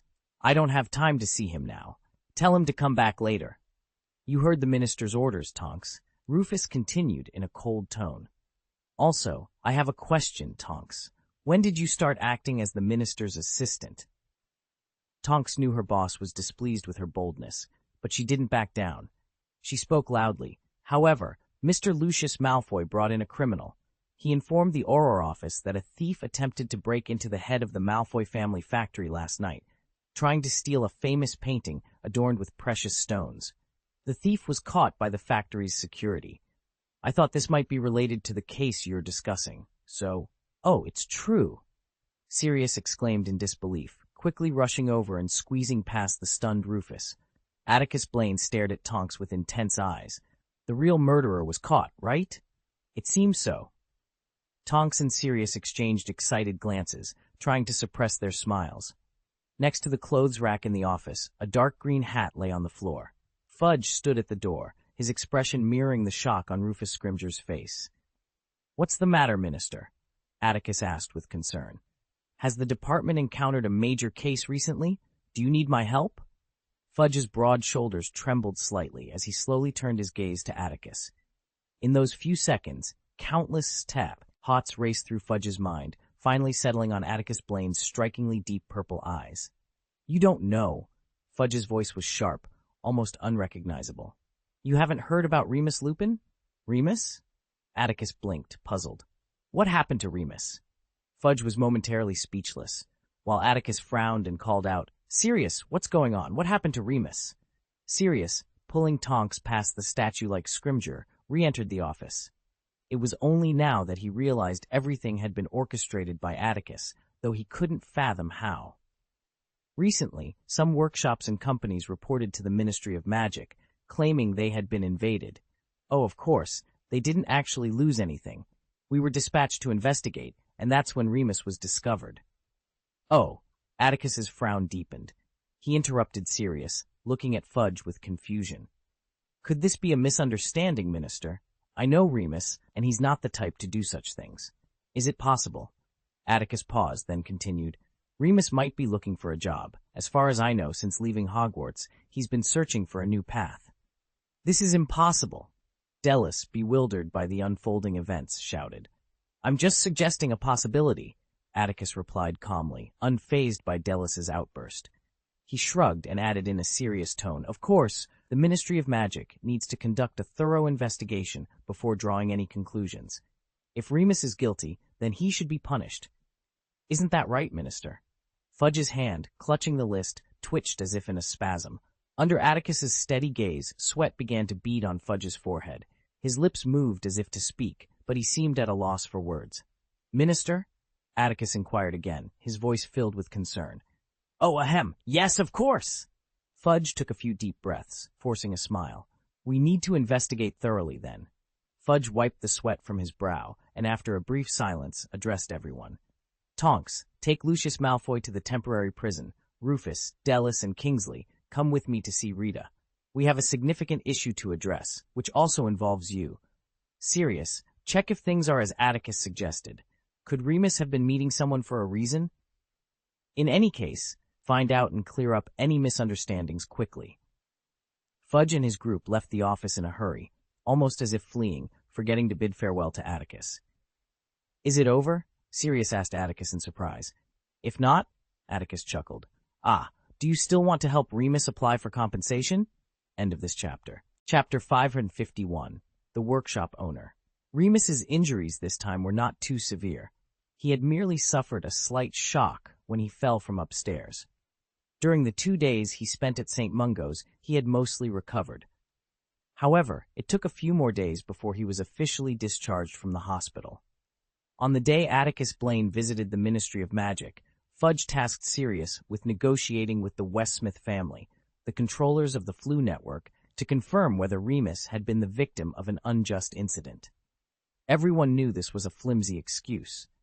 If Remus had truly been invited to discuss matters, the Ministry of Magic should have informed the Aurors on duty in advance. Upon receiving the order, Sirius and Tonks were eager to rush to St. Mungo's to free Remus, but Atticus persuaded them otherwise. He worked diligently to provide Fudge with a graceful way to resolve the situation. Fudge, who had clearly realized the truth, chose not to expose it. Instead, he cooperated and gave Remus a chance. However, releasing Remus immediately would have been a blow to the Minister of Magic's pride. Therefore, Atticus used Gringotts' channels to arrange a meeting with the Westsmith family and secured a letter of employment for Remus Lupin, dated 3 months ago, to oversee security work. Thus, the incident was resolved. The machine's universal parts list and material performance requirements are in the document I just handed you, Atticus explained. There's no need to produce these parts independently. The goblins will assist you in inspecting some reputable supplier factories.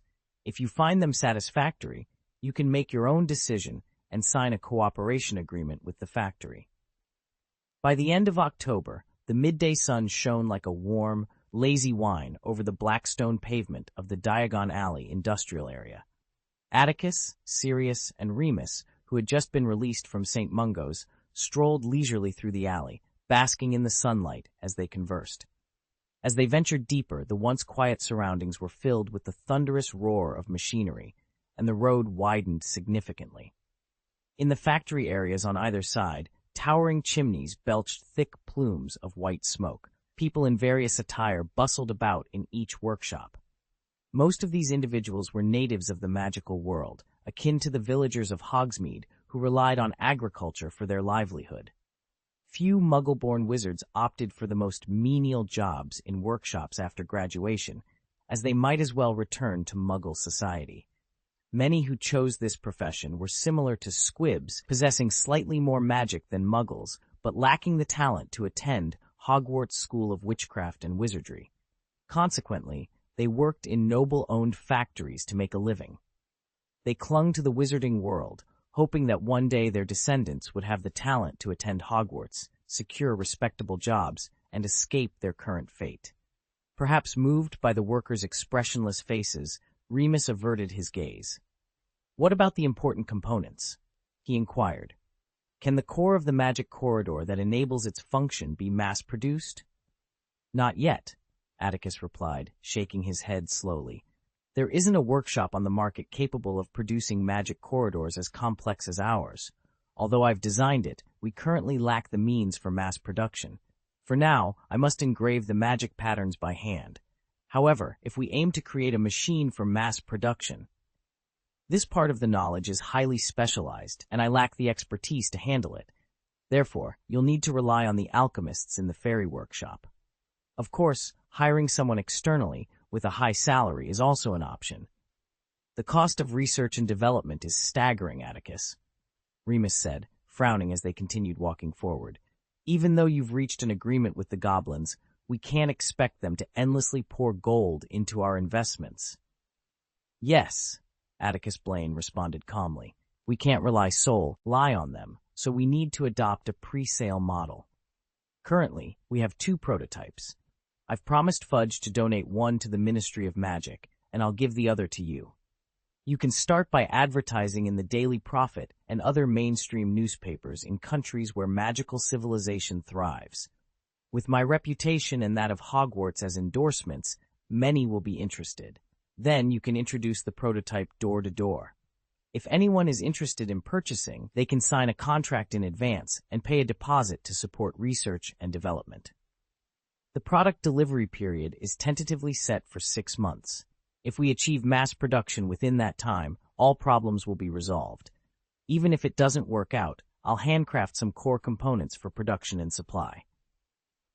Remus was silent for a few moments before nodding.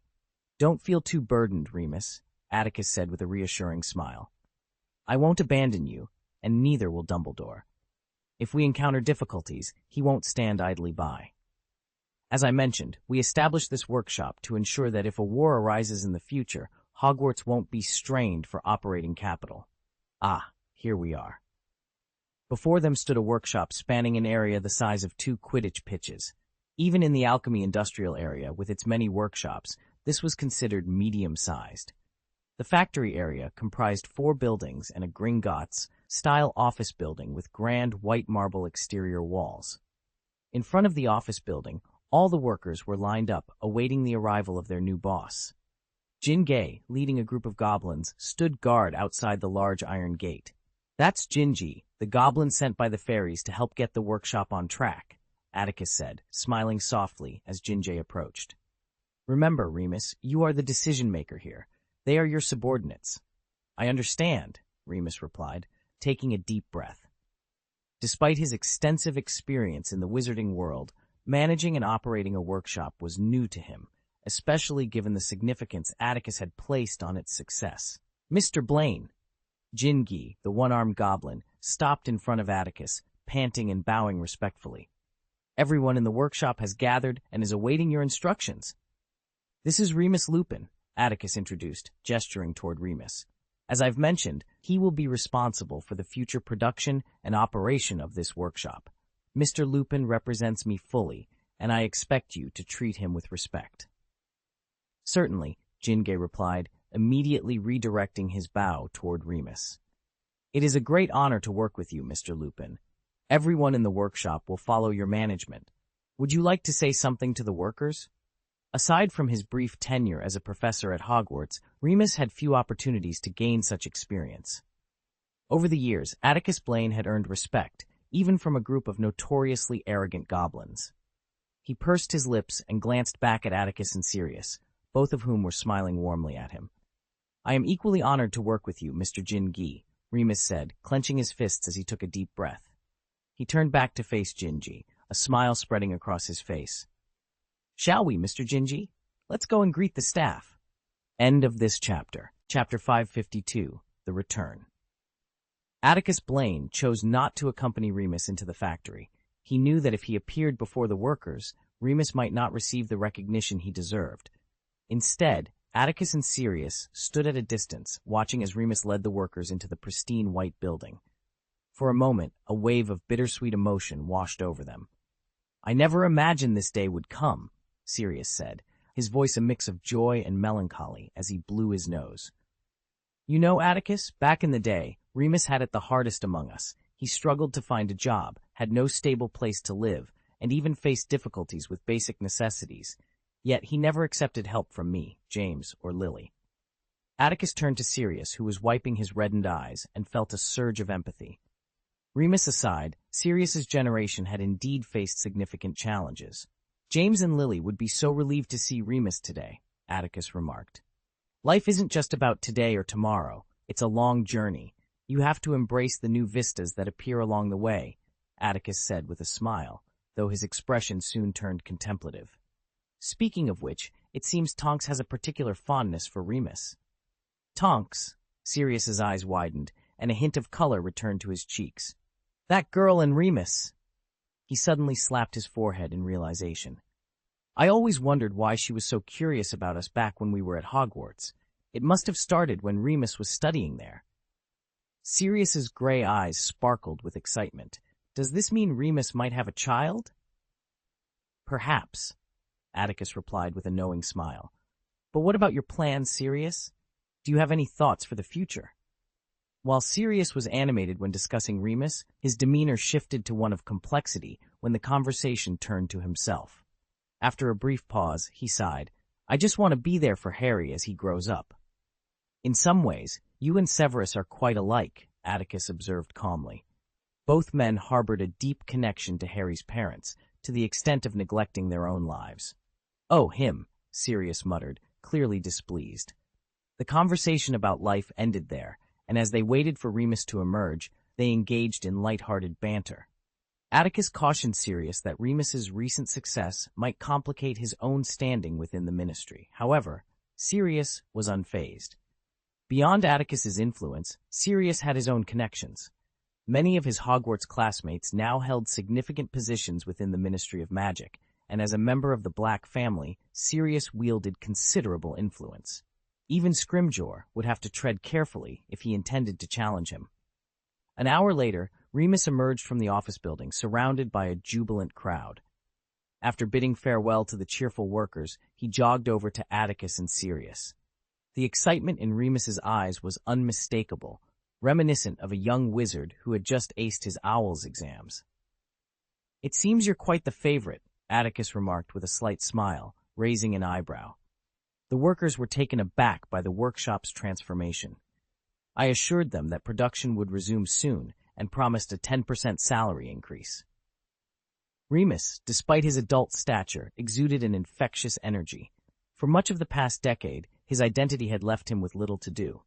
Now, managing the workshop had given him a newfound sense of confidence and purpose. He eagerly shared his plans with Atticus and Sirius, his enthusiasm making him appear years younger. Time is precious, Remus said. This afternoon, I'm heading to Italy with Jin Gay. I plan to sign. The cooperation agreement for all related accessories must be finalized within a month. During this period, the assembly workshop will be restructured to accommodate the production of new machines.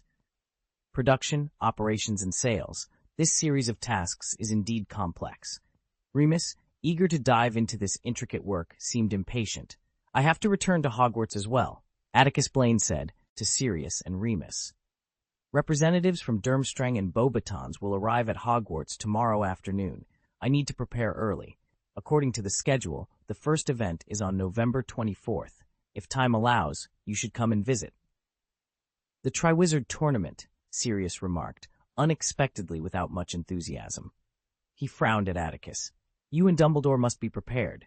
This is an opportunity. If someone wants to harm Harry, they'll find a way to involve him and create some accidents. The light in Atticus's eyes, deep as an abyss, flickered momentarily. Don't worry, Harry will not be in danger. With Atticus's assurance, Sirius's worry eased slightly, though he couldn't be completely reassured. Harry was so much like his father. Trouble often found him. By the way, Remus interjected suddenly, there's something else. He pulled a money bag from his pocket and handed it to Atticus. Here's 1,000 galleons. I promised Fred and George an investment to help them open a store, but managing a workshop is more demanding than I anticipated. I won't have time to fulfill my promise, so could you please pass this on to them? I'll write to Fred and George to apologize. Those two have been making quite a few investments lately, Sirius said, momentarily setting aside his concerns about Harry. He smiled at Atticus, who agreed to Remus's request. During the Quidditch Cup final, Fred, George, and Ron all participated in a bet with Bagman as the banker. They won, and I suspect they learned from Bagman. They must have earned at least 1,000 or 2,000 galleons. Bagman's gambling game? Atticus raised an eyebrow in surprise, then shook his head with a smile. Ludo is really incorrigible. Oh, thank goodness. You still know how to come back? Atticus used Fawkes to return directly to Dumbledore's office, intending to inform him of Remus's situation. Professor McGonagall was also present and was startled by Atticus's sudden appearance. Once she recovered, she said sternly, Why didn't you wait until the Triwizard Tournament was over before coming back, Atticus? Then you'd have nothing to do. As long as my salary continues, I have no objections, ahem, Atticus chuckled, but quickly turned his laughter into a cough under Professor McGonagall's stern gaze. I mean, Headmaster Dumbledore is the one who makes the decisions, Professor. We also want to hear different opinions, Atticus, Dumbledore said with a gentle smile. He was clearly aware that Remus was fine and was pleased with how Atticus had handled the situation. We're discussing tomorrow night's menu. Considering our guests might not be accustomed to Hogwarts food, some adjustments are necessary. Professor McGonagall, not wanting the conversation to veer off course, added with a determined expression. I'm also considering whether to persuade the Beauxbatons and Durmstrang students to stay in the castle. They've traveled far, and Hogwarts must show grace and hospitality. Oh, and by the way, there's the Goblet of Fire. What happened to the Goblet of Fire? Atticus asked with concern, recognizing its importance over menu discussions and accommodations. The Ministry of Magic sent someone to deliver the Goblet of Fire to Hogwarts yesterday, Dumbledore said, turning his gaze to Atticus Blaine. His blue eyes twinkled as he continued. Since you weren't at school, the Goblet of Fire is currently being kept in Argus's office. I believe it would be more appropriate for you to take charge of it, Atticus. Argus is quite anxious about something going awry, so he's been staying in his office constantly. Because of this, he didn't even get a chance to rest last night. Ah, is that so? Atticus replied with a knowing smile.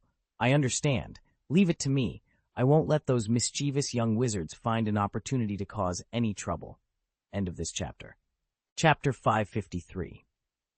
Since last week, the deans of each college have been spreading the news throughout the castle, confirming that the two schools participating in the Triwizard Tournament, Durmstrang and Beauxbatons, will arrive on the evening of October 30th.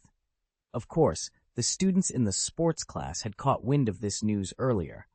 The castle was now filled with an air of joyful anticipation. Not only were the young wizards excited, but even many professors, who had spent most of their careers teaching at Hogwarts, had never witnessed such a grand event with large groups from other schools visiting. As the day approached, unprecedented changes began to appear in the castle.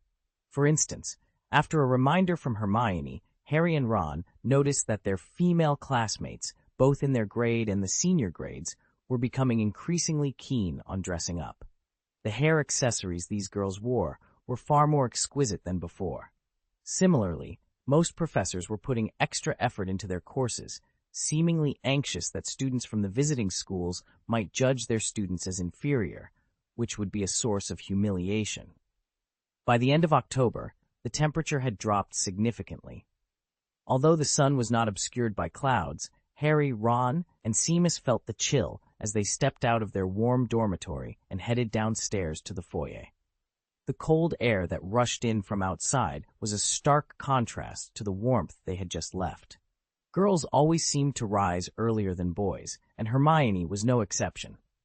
Harry noticed that the scrambled eggs on the plate in front of Hermione, who wore the SPW badge on her chest, had been completely eaten, and most of her glass of milk was gone. "Oh!" Ron exclaimed as he sat down excitedly across from Hermione. He glanced around the auditorium and said, "It's different, isn't it?" Ron was referring to the new decorations in the auditorium. Overnight, the school's auditorium had been transformed. Huge silk banners hung on the walls, each representing a house of Hogwarts: red with a lion for Gryffindor, blue with a bronze eagle for Ravenclaw, yellow with a black badger for Hufflepuff, and green with a silver serpent for Slytherin. Above the faculty and staff table, the largest banner displayed the Hogwarts crest: a lion, an eagle, a badger, and a snake encircling a large letter H. The four young wizards at the principal's table were engaged in eager conversation, their discussions inevitably revolving around the two visiting schools and the Triwizard Tournament. Ginny and Colin were speculating on how the two schools would arrive. "How did they get here?" Colin asked with great interest. "By train? They're going to be here for a school year, so they must have a lot of luggage. Then they would have to go to London first to catch the Hogwarts train. With so many of them, they might attract the attention of Muggles," Ginny replied. Harry listened intently, his mind briefly considering the possibility of flying broomsticks. However, he quickly dismissed the idea. Even Harry, who was passionate about Quidditch, had to admit that traveling such a long distance across national borders on a broomstick was not practical. "Professor McGonagall refused to tell me how the champions are selected. George said resentfully to Ron. "She just told me to shut up and focus on transforming my raccoon." Ron looked a bit disappointed and nodded towards Harry. "I bet you don't have to be an adult wizard to compete, right? We've done plenty of exciting things in the past. If we could participate," Ron said wistfully, 1,000 galleons could at least make up for our losses at the Quidditch World Cup. Harry remained silent, knowing that Harry had been worried about the leprechaun gold coins that Bagman had given him. To be honest, he found it hard to believe. Ludo Bagman, the renowned director of the Department of Magical Games and Sports at the Ministry of Magic, was not someone you would expect to deceive them for the sake of Midas. It seemed more likely that Bagman had made a mistake. However, Harry knew that Ron and his twin brothers had written to Bagman about the issue, but they had received no reply, which made the situation even more peculiar. Hermione, who had been engrossed in her book, fluttered her eyelashes when she heard Ron's grumbling. She looked up, ready to say something, but was interrupted by the sight of someone entering the great hall from the second floor. Her eyes widened in surprise. "Professor Blaine?" she gasped, drawing the attention of those around her. Harry, equally surprised, whispered, "When did he come back? Does this mean Snape will have to give up his class time this morning?" Unexpectedly, Professor Atticus Blaine did not head to the staff table. Instead, he walked directly towards them. Hermione assumed he was coming to inquire about the physical education training from last Friday and Wednesday, but instead, Professor Blaine waved to Fred and George. "Fred and George, come with me. I need to discuss something with you," he said, leading the bewildered twins out of the hall. "What trouble have they gotten into now?" Ron muttered, watching Professor Blaine and the twins leave. "Maybe he's giving them a warning," Hermione suggested, her eyes filled with meaning. "Professor Blaine probably suspects that some young wizards might try to bend the rules to participate in the selection of warriors." Fred and George returned sooner than expected, their expressions a mix of happiness and disappointment. George's robe bulged conspicuously, as if concealing something. "What's going on?" Ron asked as soon as they sat down.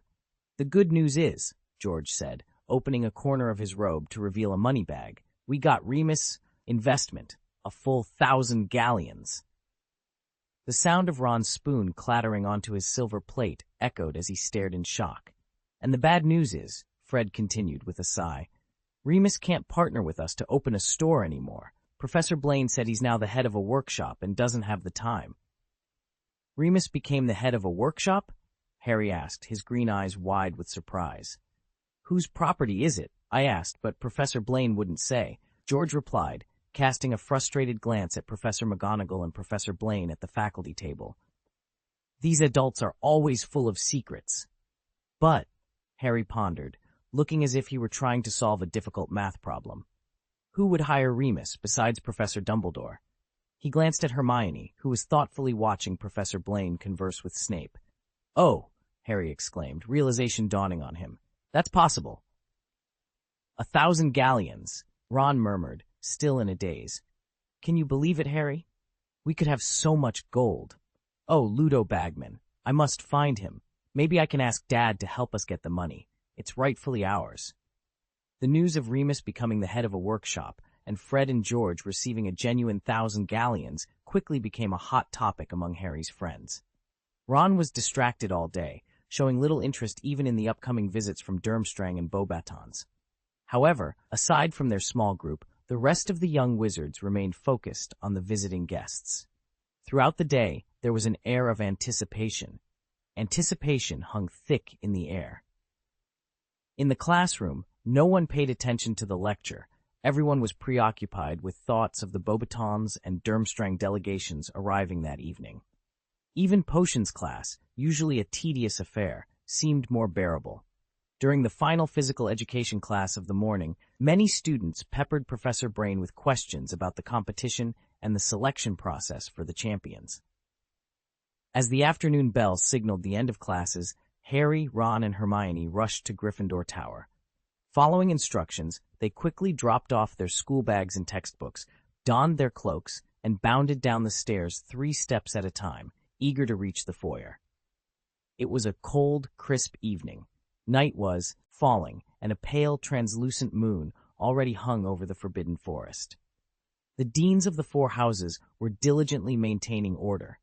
All the castle staff, except for Hagrid, were present, standing in neat rows behind the student lines with solemn expressions. Even Filch had donned his musty tuxedo for the occasion. Professor Blaine and Professor Dumbledore stood at the forefront of the student queue, facing the direction of the Black Lake with calm demeanors. "Ah, if I'm not mistaken, the Beauxbaton representatives have arrived," Dumbledore suddenly announced, breaking the impatient silence among the young wizards. Atticus Blaine lifted his head slightly, his eyes dark with anticipation. At last, everything was beginning.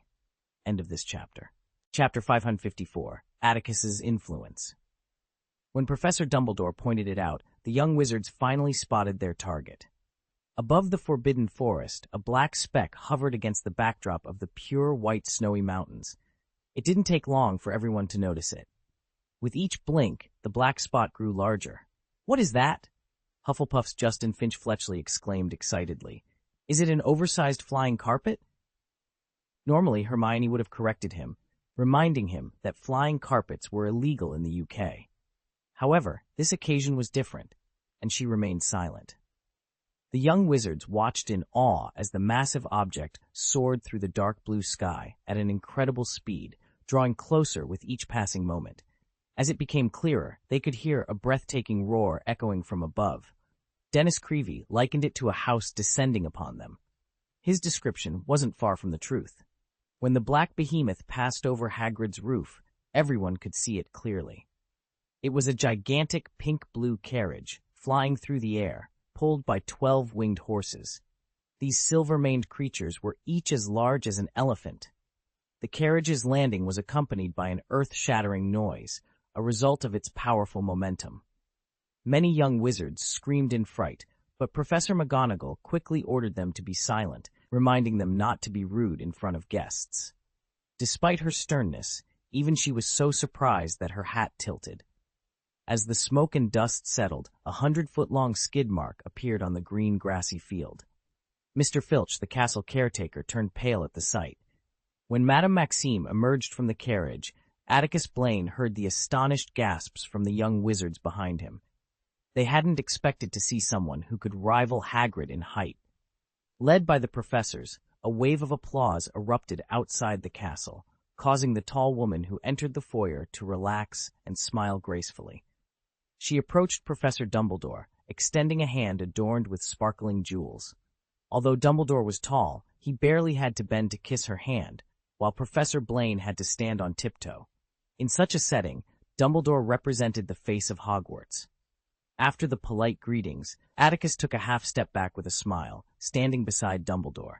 However, Madame Maxime, after exchanging a few words with Dumbledore, turned her attention to Atticus. Her large, dark, watery eyes fixed on him. "I heard about the horrific attack at Beauxbaton, Blaine," Maxime said in a low voice. "Several of my students were present that night. They described the scene to me when they returned. Your magic power is truly impressive, Blaine." The field fell silent as the young wizards listened intently to their conversation.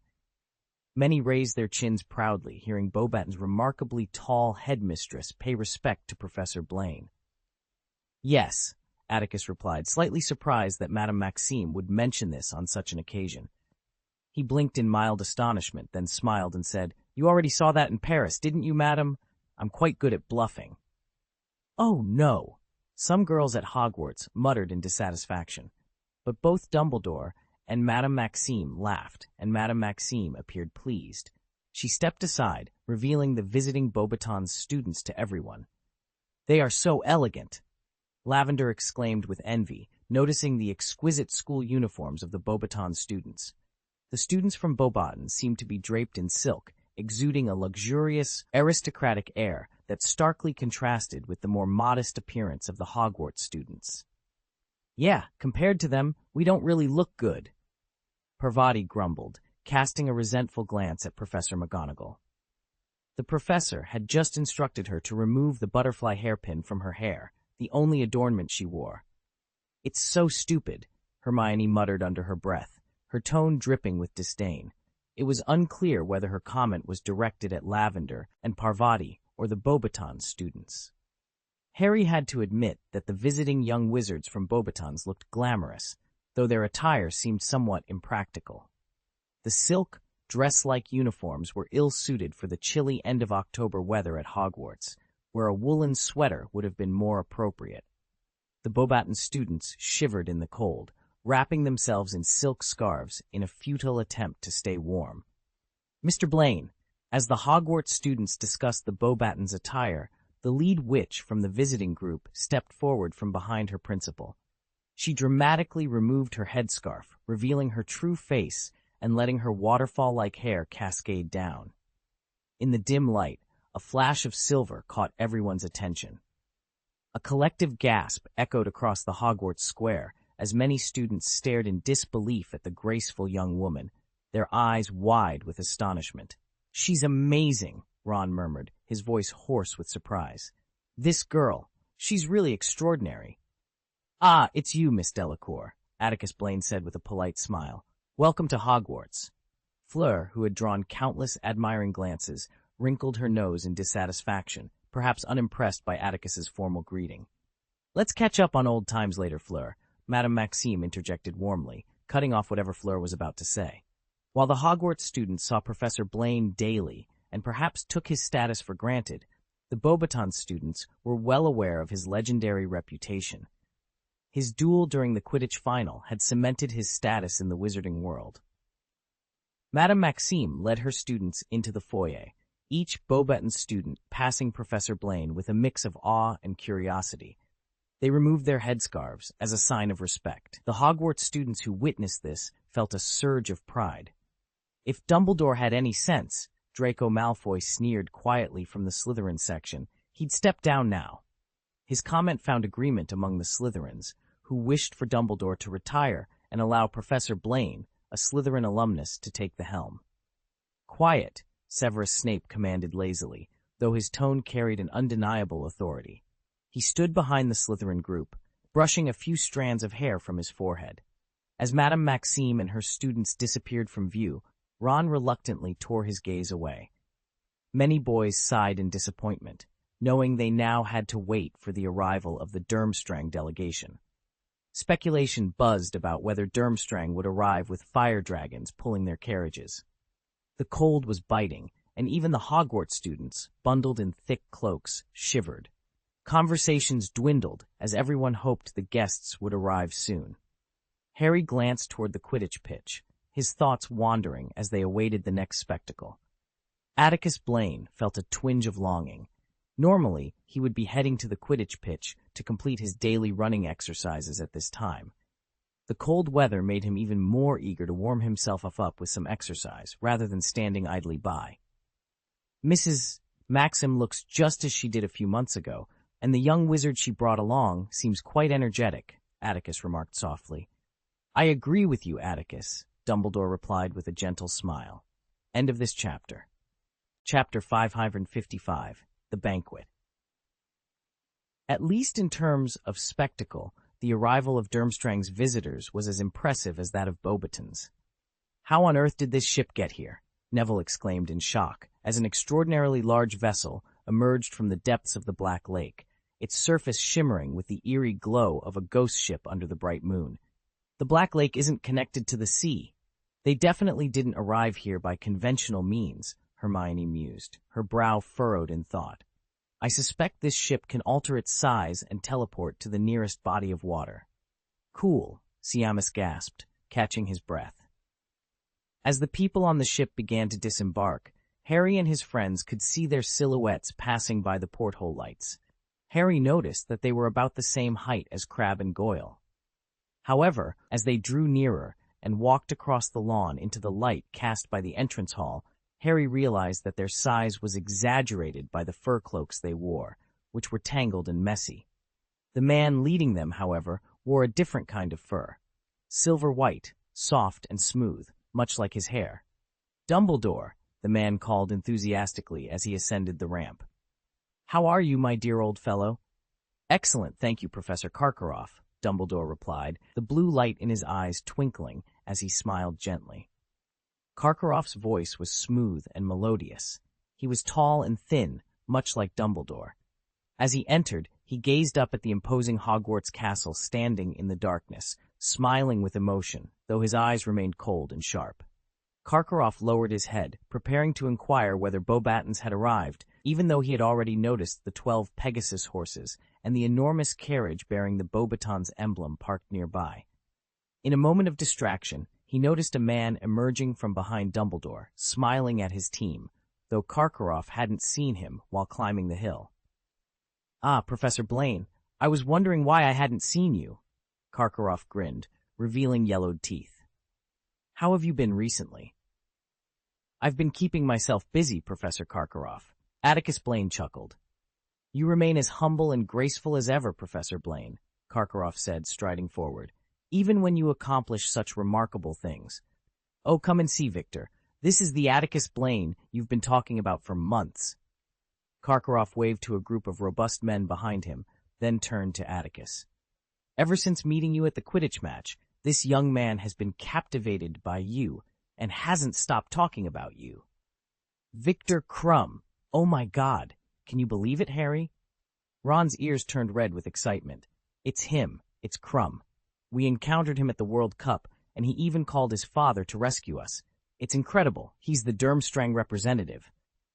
Without Ron's reminder, Harry had already spotted Krum among the Durmstrang crowd, his distinctive hooked nose and thick, black eyebrows unmistakable. Just as the Beauxbaton students had felt awe, curiosity, and admiration upon seeing Professor Blaine, many young wizards at Hogwarts were similarly affected upon hearing Krum's name. They surged forward, eager to catch a glimpse of the boy speaking respectfully to Professor Blaine. At this moment, Harry noticed Hermione's calm demeanor, as if she wasn't surprised at all by the appearance of a world-class Quidditch star in Durmstrang's ranks. Curious, he asked her about it. "Have you forgotten?" Hermione replied calmly. "That night, before Krum parted ways with us, he mentioned to Professor Blaine that he was a student at Durmstrang. I suppose he would never pass up the chance to become Durmstrang's champion." Harry frowned, deep in thought. "Lot of money to him, haven't you?" Ron asked, his voice low and conspiratorial. Fred and George exchanged a glance, their mischievous grins widening. "Oh, we've got a plan, all right," Fred replied, his eyes twinkling with mischief. "But it's not something we can discuss here. Too many ears, you know." George nodded in agreement. "We'll fill you in later, Ron. Just keep your eyes peeled and your ears open." Ron nodded, though he still seemed a bit unsure. He turned back to Harry, who was watching the exchange with a mix of curiosity and concern. "I just hope we can sort this out soon," Ron muttered, his gaze drifting back to the staff table, where Ludo Bagman was now engaged in animated conversation with Professor Karkaroff. As the dinner continued, the atmosphere in the Great Hall was charged with excitement and anticipation. The students from Beauxbatons and Durmstrang were the center of attention, their presence adding an exotic flair to the familiar surroundings of Hogwarts. Atticus Blaine, seated at the staff table, observed the proceedings with a keen eye, his expression thoughtful. Fleur Delacour, the Beauxbatons witch who had caught Ron's attention, was now engaged in conversation with her fellow students, her laughter ringing out like a melody. Despite Hermione's earlier irritation, even she couldn't help but be drawn to the allure of the foreign visitors. As the evening wore on, Dumbledore rose once more, his presence commanding immediate silence. "And now, the moment you've all been waiting for," he announced, his voice resonating through the hall. "The Goblet of Fire will soon be revealed, and with it, the selection of the champions who will represent their schools in the Triwizard Tournament." A ripple of excitement swept through the students, their eyes fixed on the ancient goblet that had been placed at the front of the hall. Its blue flames flickered mysteriously, casting an ethereal glow over the room. Atticus Blaine watched the proceedings with a mixture of anticipation and nostalgia. The Triwizard Tournament was a storied tradition, one that held both great honor and great danger. As the students leaned forward in their seats, eager to see who would be chosen, he couldn't help but wonder what challenges lay ahead for those brave enough to enter their names into the goblet.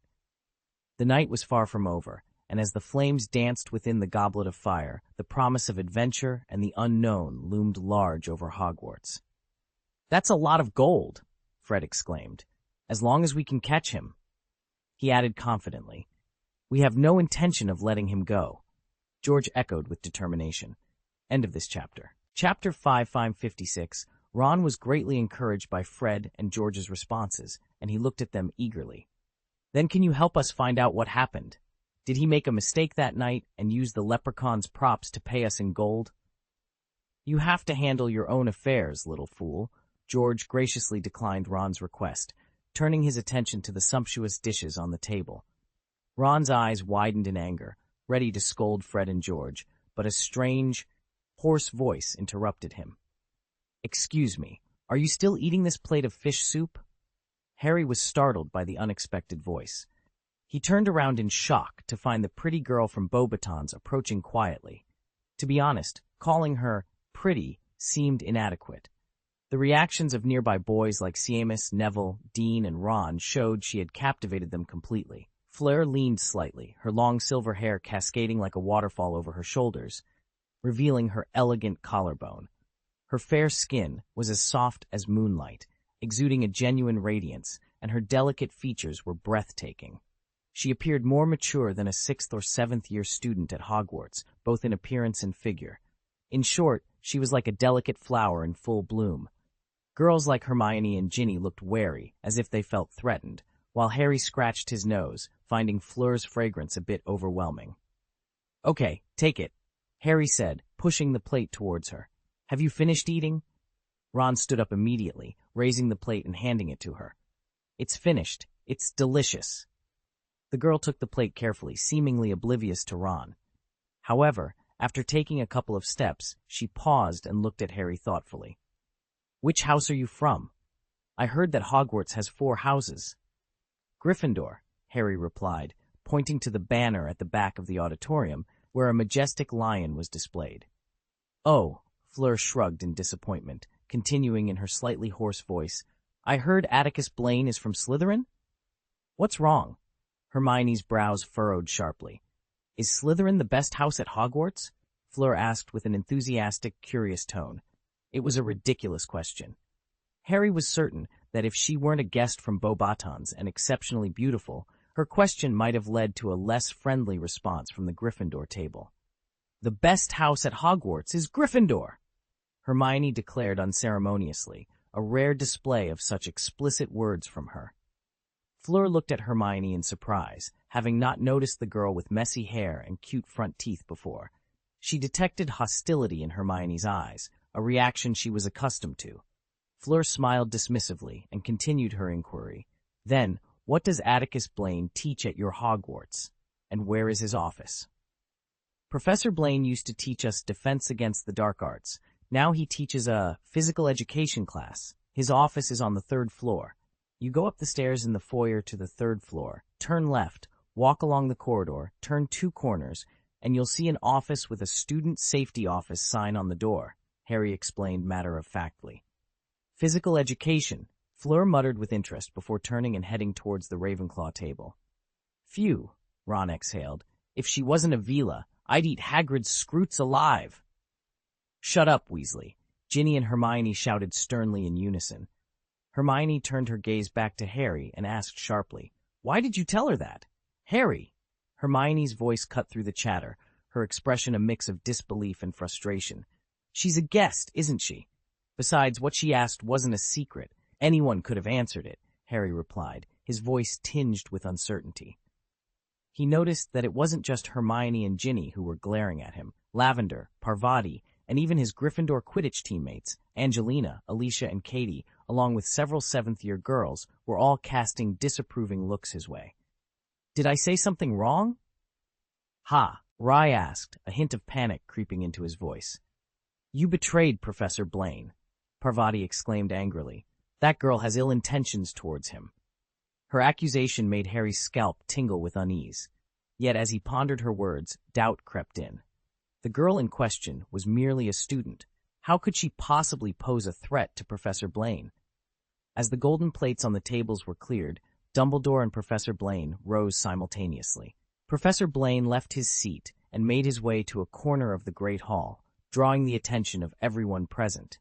It was then that many noticed Filch lurking there, clutching a large, jewel-encrusted wooden box. Dumbledore began to address the assembly, finally revealing the details everyone had been eager to learn for the past 2 months. The selection process for the Triwizard Tournament and a general overview of the competition's events. This was Dumbledore's domain, but Professor Blaine soon took over, presenting the Goblet of Fire, which Dumbledore had mentioned as the means of selecting the champions. The goblet was a large, roughly carved wooden chalice, unremarkable in appearance except for the blue-white flames dancing within it. The crowd gazed at the Goblet of Fire in awe. In the next 24 hours, at the conclusion of the Halloween feast, the goblet will choose the names of 3 students it deems worthy to represent their respective schools, Dumbledore announced. Tonight, the Goblet of Fire will be placed in the entrance hall, and any student wishing to enter the competition may submit their name. However, I must clarify 2 points. Atticus Blaine's deep, calm voice resonated through the packed hall. This Triwizard Tournament differs from those of the past. The heroic feats of the champions will be broadcast more widely. We have employed certain magical technologies to allow the events to be viewed in real time elsewhere. In other words, while you compete at Hogwarts, audiences in Diagon Alley and magical communities in France, Germany, Switzerland, Italy, and many other countries will witness the events as they unfold. You must understand the significance of this.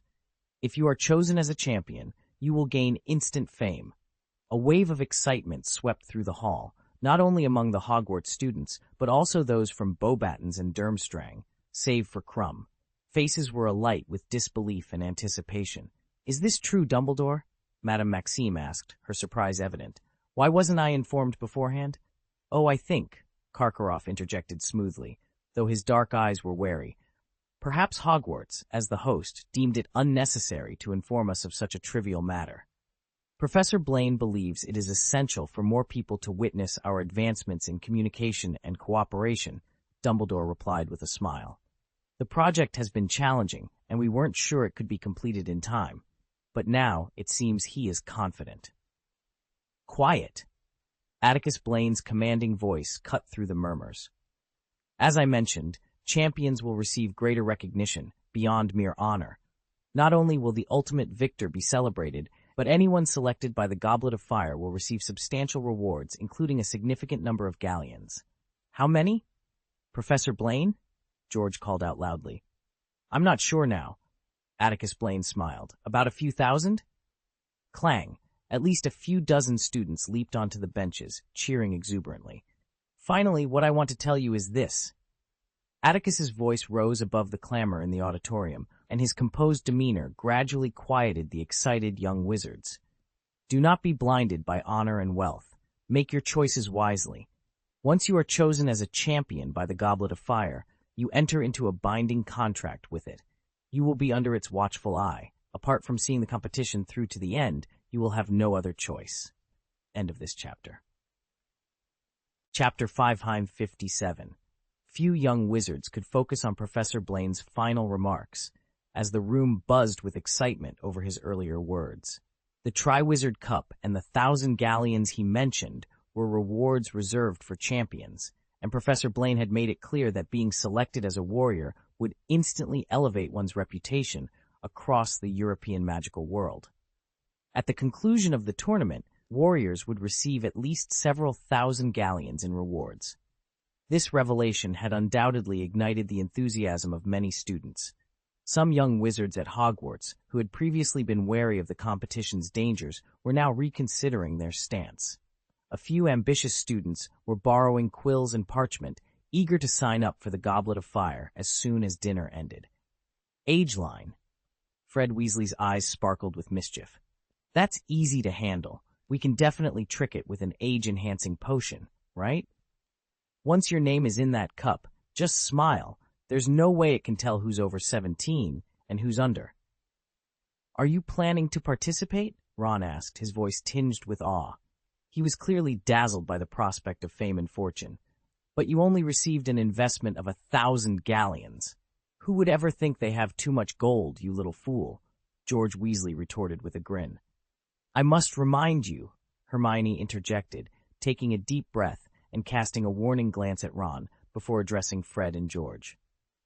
The tournament is dangerous, and I don't think underage wizards can handle it safely. We haven't learned enough. We're students in Professor Blaine's physical education class. Hermione, you've taken this class yourself, so you know how capable we are now. Fred replied, sounding slightly offended. But the crux of the matter is, Hermione insisted urgently, you're not the only ones in the physical education class. There are adults participating too. You can't possibly compete with them. Then let's wait and see, George said confidently, nudging Fred. Come on, brother. Tonight's going to be a sleepless night. Hermione underestimated the allure of becoming a warrior for this group of boys. Ron watched Fred and George's retreating figures, torn between caution and temptation. Even Harry seemed conflicted. Although he wasn't interested in gold or fame, the honor was hard to resist. The crowd dispersed quickly, with many students eagerly rushing up the stairs to their dormitories to prepare. Given the night's special circumstances, Filch and his cat, Mrs. Norris, were unlikely to patrol the castle, looking for students out past curfew. Let's go, Professor Blaine said, hurrying upstairs. No student dared to block his path. Karkaroff led his students out of the castle, showing no intention of lingering, while Bagman continued his conversation with Dumbledore at the staff table, seemingly in no hurry to conclude. As the Great Hall emptied, Ron sighed in resignation. They followed the crowd upstairs. On the third floor, they encountered Lavender and Parvati, who were frowning and muttering in the corridor. Neville was there too, looking bewildered. What happened? Hermione asked, approaching her two roommates. Oh, that girl from Beauxbatons, Lavender replied, clearly annoyed. We saw her heading that way. What? Hermione wasn't the only one surprised. Ron and Harry's mouths dropped open in shock. She must have gone to see Professor Blaine, Parvati exclaimed, glaring at Harry. Maybe she's trying to get an edge by talking to him. I mean, she definitely wants to outshine her classmates and become a warrior. Right? Oh, I bet Professor Blaine can recognize her at a glance. In the Office of Student Safety, Atticus Blaine had been entertaining guests from afar. Out of courtesy, he had consumed a considerable amount of wine without eating, so upon returning, he immediately prepared himself some tea. He walked behind his desk, opened a drawer, and retrieved a box containing lightly sweet biscuits, specially made by the elves in the kitsch, as the daily desserts at the school did not suit his taste. Just as Atticus was holding his teacup, filled with extra tea leaves to prepare for a sleepless night, a sudden knock echoed through the room. Please come in, he called out, his voice tinged with a hint of resignation. The door opened to reveal Fleur Delacour. Her hair was tied into a high ponytail, giving her a more capable appearance than before. As she entered, she didn't immediately greet Atticus, but instead studied his face with curious eyes. She seemed surprised to find the renowned Atticus Blaine working in such a modest office. Is this Hogwarts style, Mr. Blaine? Fleur asked in a familiar tone. Or is it your personal style? This office looks like a place where ascetics live. A well-mannered guest should not comment on someone else's home without a proper greeting, Miss Delacour, Atticus replied with a casual smile. He gestured for Fleur to sit down, noting she appeared taller than 6 months ago, and then walked to the window to let in some fresh air. Don't, Fleur began, but instead of sitting, she approached Atticus's desk with interest. Her gaze fell on the snack box, and then on a large stack of unanswered letters. She curled her lips in mild displeasure. Noticing Atticus opening the window, she shivered slightly and complained, Hiss, it's so cold here. Then, you should be glad the Triwizard Tournament isn't held at Durmstrang. Atticus shrugged, leaving the window to stoke the flames in the fireplace. He returned to the sofa and sat down. What's the matter, Miss Delacour? Is Hogwarts so inhospitable that you couldn't wait until after dinner to come and complain? Oh, I don't have as many opinions about this school as I do about you at the moment, Fleur replied, looking at Atticus, who sat across from her with his fingers intertwined. They had first met at the preparatory meeting for the Triwizard Tournament, and this was their second encounter. Compared to half a year ago, Atticus Blaine's appearance hadn't changed, but there was a calmness and majesty in his demeanor that was palpable. His lavender eyes held a pure light, devoid of the eagerness and possessiveness she was accustomed to from others. Mysterious and powerful, that was how Fleur described Atticus Blaine. "I've probably written you 3 letters, Mr. Blaine, the most recent one just 2 months ago," Fleur said, leaning slightly as the firelight cast a pale gold hue on her exposed collarbone. Her voice carried a strange emotion. "But I haven't received a reply, Mr. Blaine. I presume my letters are in the pile on your desk labeled Reply Not Required." Atticus chuckled. "The house elves at Hogwarts are responsible for sorting my letters. They may have made a mistake. Don't worry, I'll look into it. I will severely reprimand them." Atticus Blaine began, but his excuse seemed rather convoluted. Fleur let out a dissatisfied huff, her nasal voice betraying her discontent. Her eyes roamed the room, pausing momentarily as if contemplating whether to inquire about the mysterious black curtain draped across one of the office walls. The office itself was unimpressive, its shabbiness apparent. After a cursory glance, Fleur's interest waned, and she redirected her attention to Atticus Blaine, who maintained a polite smile, his eyes attentive. "May I ask you a question, Mr. Blaine?" she inquired, her curiosity piqued. "Of course," Atticus replied. "The witch you defeated at the Quidditch World Cup." Fleur's interest sharpened, her gaze locking onto Atticus's eyes with a serious intensity. Her voice turned cold as she asked, "What is your relationship with her?" End of this chapter. Chapter 558, Monitoring the Whole Process. In the office with closed doors and windows, the pine wood crackled in the fireplace, casting a warm glow and filling the room with a comforting heat. The once cold office now felt as inviting as a hot spring. Fleur, with her silver hair cascading down her shoulders, used her delicate hands to fan herself, trying to cool down. With a curious glint in her eyes, she asked, "Who is that witch? She seems quite special. I must say, she's very beautiful. When did you meet her?" "Beautiful?" Atticus Blaine chuckled. "Isn't she dangerous?" "Oh, that's a different matter, you know," Fleur replied, her eyes sparkling with intrigue. She leaned in closer, eager to share the latest gossip. "There's quite a buzz at Beauxbatons. Some say you two were an item, but she was scorned by you, which led her to attack at the Quidditch World Cup. Of course, I know she's now locked up in that dreadful prison, but this... Well, no offense, but it seems to fit the Hogwarts tradition, doesn't it?" "Hogwarts tradition?" Atticus was genuinely puzzled. "It's just rumors," Fleur said, her eyelashes fluttering as the firelight danced in her eyes. "Gettler Grindelwald was sent to Nurmengard by Albus Dumbledore, the current headmaster of Hogwarts. There are whispers that they—" Cough! Atticus interrupted with a loud cough, cutting Fleur off. He didn't want the old man outside the door to overhear and get upset. "Well done, Miss Delacour," he said, a few lines of exasperation appearing on his forehead. "When you return, please inform your classmates that the person who attacked the World Cup is merely a dark wizard I've been pursuing. She's cunning and managed to escape from me once." "That's it?" Fleur seemed unsatisfied with Atticus's explanation. "Miss Delacour, did you leave your headmistress and classmates just to ask about this?" Atticus asked, slightly annoyed. "After such a long journey, you should rest and regain your energy. Once you're refreshed, you can register with the Goblet of Fire.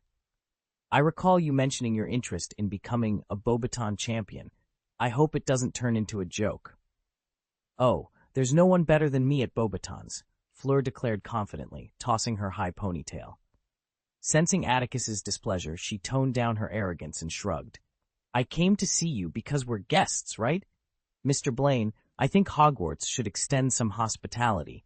You must find someone to show us around, and you're the only person I know here." Atticus pursed his lips, acknowledging Fleur's clever excuse.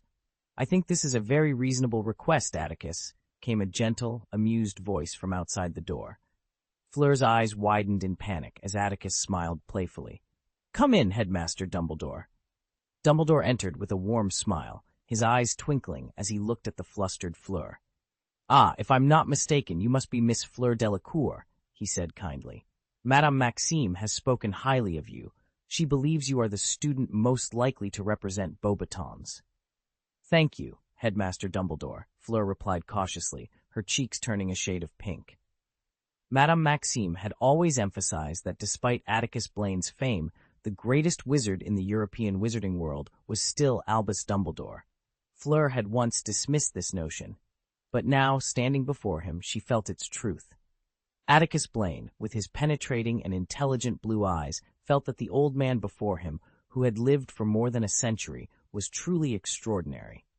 "Ah, have I come at an inconvenient time, Atticus?" Dumbledore inquired apologetically, glancing at Atticus. "I just sent Ludo away. My stomach is protesting because I drank too much meat at the dinner party, so I thought I'd come here for a walk with you." "Oh, sorry, I'm leaving now," Fleur interjected before Atticus could respond. She moved around the sofa, heading towards the door with her head lowered. However, after taking only 2 steps, she stopped abruptly and gathered the courage to look at Dumbledore. "Headmaster Dumbledore, when did you—" "While you were just discussing some interesting traditions of Hogwarts with me, Headmaster Dumbledore has been standing outside the door for 2 minutes," Atticus teased. "Ah, I didn't hear anything," Dumbledore said, folding his hands under his belly and raising his head to gaze with interest at the rough lines on the stone tiles of the ceiling, as if they were a beautiful picture. He quickly added, "However, I think Miss Delacour's proposal is very reasonable. We should showcase the long and rich history of Hogwarts to our guests from afar. I believe you're a suitable candidate, Atticus. No one knows more about Hogwarts than you." Caught between 2 cunning individuals, the generous and capable Fleur felt like a little white rabbit trembling in an awkward situation. She had no idea how to handle the current embarrassment. "Understood," Atticus sighed slightly, noticing Fleur's desire to escape the situation. "As for the tour of the Hogwarts campus, I will arrange it, Miss Delacour. If there is nothing else, I suggest you return to the carriage to rest as soon as possible, so you will have enough energy for tomorrow's Hogwarts campus tour." Fleur suddenly clenched her fists, glaring at Atticus with mock resentment before turning to leave. However, she paused again, turned around, and hurried to Atticus's desk. Under the curious gazes of Dumbledore and Atticus, she tore off a blank piece of parchment and quickly scribbled her name and Beauxbatons on it. "Good night, Mr. Blaine, Headmaster Dumbledore," she said, clutching the parchment as she left Atticus's office in a hurry. "Ah, what an interesting young lady," Dumbledore chuckled, his silver beard fluttering in the cool breeze that swept into the office as the door opened and closed. He looked at Atticus, as if expecting some kind of response. "I think you should indeed take a walk on the grounds to digest the excess food you had at dinner, Headmaster Dumbledore," Atticus replied in a deliberately polite tone. With a flick of his wand, the curtains closed one after another, and the flames in the fireplace dimmed. Dumbledore walked to the sofa and sat down, facing the wall covered by the black curtain. The curtain opened, revealing chaotic light and shadow on the wall. Atticus stepped forward, and the silver light, flowing from his wand, disappeared into the wall. The previously leisurely and comfortable atmosphere in the office was replaced by a dignified and solemn tension. As the large, increasingly organized light and shadow appeared on the wall, Dumbledore asked calmly, "You're sure you won't be discovered, aren't you, Atticus? I've attached the most powerful concealment spell I know to the panoramic telescope that captured the image, which should effectively eliminate the possibility of being discovered on all levels," Atticus assured. As he finished speaking, the last ray of shining silver light left the tip of his wand and vanished into the wall of flickering light and shadow. The entire picture suddenly, the scene became vividly clear. In the dimly lit hall, an irate Fleur Delacour boldly stepped over the shimmering silver-white age line that Dumbledore had just set. With determination, she tossed the parchment bearing her name into the wooden cup, which was ablaze with mesmerizing blue and white flames. End of this chapter. Chapter 559, Karkaroff's Views. Late at night, the biting wind howled across the Hogwarts campus, mingling with the sound of the lake's endless waves crashing against the cliffs. At first glance, it evoked a coastal atmosphere. Due to the selection of champions for the Triwizard Tournament, the doors of Hogwarts Castle were open today.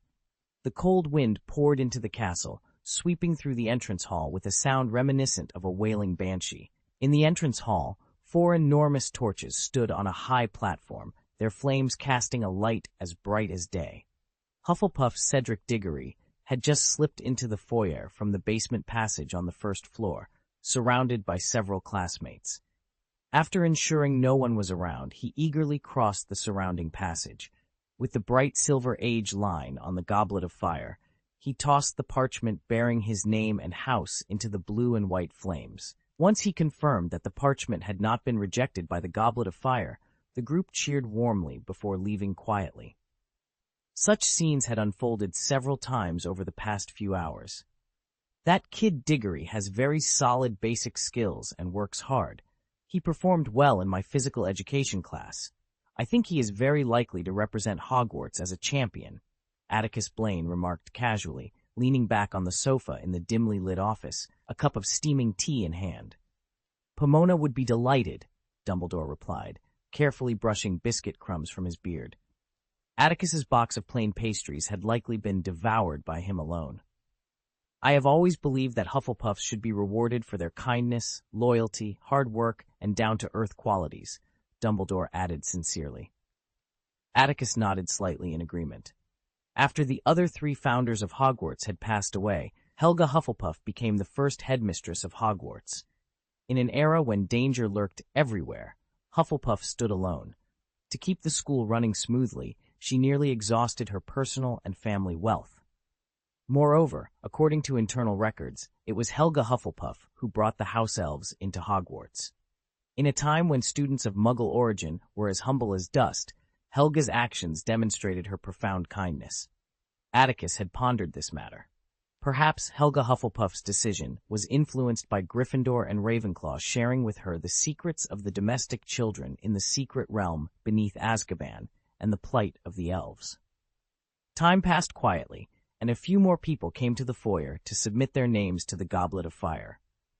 Atticus estimated that about a quarter of the Hogwarts students had visited the hall that night. Above, the halo blurred by thick clouds had moved to the other end of the sky. Atticus and Dumbledore in the student safety office had fallen silent, each engrossed in their books, lost in the ocean of magical knowledge. Clatter! When the hour hand of the wall clock jumped forward, marking 1 o'clock, a group of footsteps suddenly emerged from the gloom, accompanied by the howling wind. Atticus put down his magic book and pointed at the picture. "How do you feel, Victor? Can you still hold on?" Durmstrang's group walked into the light cast by the goblet of fire and torches, clad in thick fur cloaks. Except for Karkaroff, everyone looked weary, Victor especially so. His thick, black brows drooped listlessly, and the dark circles under his eyes were starkly visible even on his dark-skinned face. In response to Karkaroff's concern, Victor merely... Atticus Blaine shook his head silently and blew his nose heavily. "You can give me some tranquilizer when you go back later, Victor. For the rest, you'll have to rely on yourself to persevere," Karkaroff said, looking a bit annoyed. "It's indeed warmer here than in our country, but I didn't expect you to be uncomfortable with the British climate." "Why don't you let Victor go to the hospital, Karkaroff?" a small, timid boy standing behind Karkaroff suggested. "There must be a hospital at Hogwarts, right? Send him to the hospital." Karkaroff's kind expression vanished, replaced by a fierce glare directed at the boy. "So that Hogwarts can justifiably poison Victor? Shut your mouth, Poliarco, you annoying little boy." Karkaroff's stern voice echoed through the hall, causing the boy to shiver with fear. Victor sneezed heavily, attempting to move closer to the Goblet of Fire to submit his name, but Karkaroff stopped him. "Wait, Victor." Karkaroff's expression turned alert. He halted Victor and leaped into the age line himself. Drawing his wand from his silver robe, he narrowed his eyes and began to inspect the base of the Goblet of Fire. The young wizards accompanying Karkaroff watched curiously, but dared not question him, instead turning their attention to Victor Krum. "What are you doing, Professor?" Victor asked, his black eyebrows furrowed in confusion. Karkaroff was tapping the rough surface of the Goblet of Fire with his wand, occasionally flicking his wrist to cast spells and carefully observing the flames that flickered from the cup's mouth. "We can't take this lightly, Victor," Karkaroff replied, his focus unwavering as he used all his magical knowledge to assess the Goblet of Fire for any enchantments. When you reach my age and have my experience, you'll understand that we're dealing with the most cunning wizard of the century, one who excels at disguising his hypocrisy. He can do anything. I highly suspect this cup is enchanted to filter out the best students from our 2 magic schools and Beauxbatons. You mean Mr. Atticus Blaine? Crumb asked in astonishment. He doesn't seem like a wizard who would do something like this. I'm talking about Albus Dumbledore, Karkaroff sneered, revealing his yellowed teeth. Dumbledore's image isn't as positive as you think. A decent man cannot win the title of the greatest wizard of our time without using conspiracy, even the Dark Lord. Karkaroff paused, taking a deep breath and glancing around to ensure no one was eavesdropping. He exhaled in relief and straightened up. As for Atticus Blaine, after a thorough inspection and finding no issues, Karkaroff exited the age line, visibly frustrated. He turned to Crumb and said, I know you admire his power, Victor, but don't forget what I told you about Blaine, how he outmaneuvered us and Beauxbatons to make Hogwarts the host of the Triwizard Tournament. His skills rival Dumbledore's, perhaps even more intense. Karkaroff surveyed the cold-toned foyer with disdain. In short, we must be cautious. I even suspect that if Hogwarts fails to win the tournament, Blaine might directly target you and the Beauxbatons champions. End of this chapter. Chapter 560. The unseen Karkaroff indeed doted on Victor Crumb. After Crumb submitted his name to the Goblet of Fire and confirmed there were no mishaps, Karkaroff wrapped an arm around Crumb's shoulders and left, completely ignoring the other students. Observing the disappointed expressions of the remaining students, Atticus Blaine believed that if the competition's rules required each school to provide a certain number of candidates, Karkaroff might have only brought Crumb to compete. For this round of monitoring, Atticus had enhanced the terminal's panoramic telescope, enabling it to capture not only images, but also sounds. However, in the office, neither Atticus nor Dumbledore, who had been criticized by Karkaroff, showed any signs of displeasure. Both appeared calm as they watched the Durmstrang contingent vanish from the surveillance screen. Unexpected, Atticus murmured, standing up slowly. He walked to the fireplace, removed a brass kettle from the shelf, and refilled his cup with hot water. Holding the cup, he gazed through the gap in the curtains at the ghostly ship moving towards the lake in the darkness, carrying the Durmstrang teachers and students. I thought Voldemort might contact his old servant and have him act on his behalf. After all, compared to the difficulty of sneaking into Hogwarts, it would be easier for Karkaroff to do it. You don't know Tom well enough, Atticus, Dumbledore replied calmly.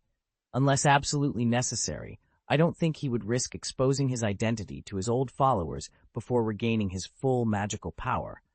Especially after being defeated by Harry, some of Karkaroff's actions might seem disloyal in Tom's eyes.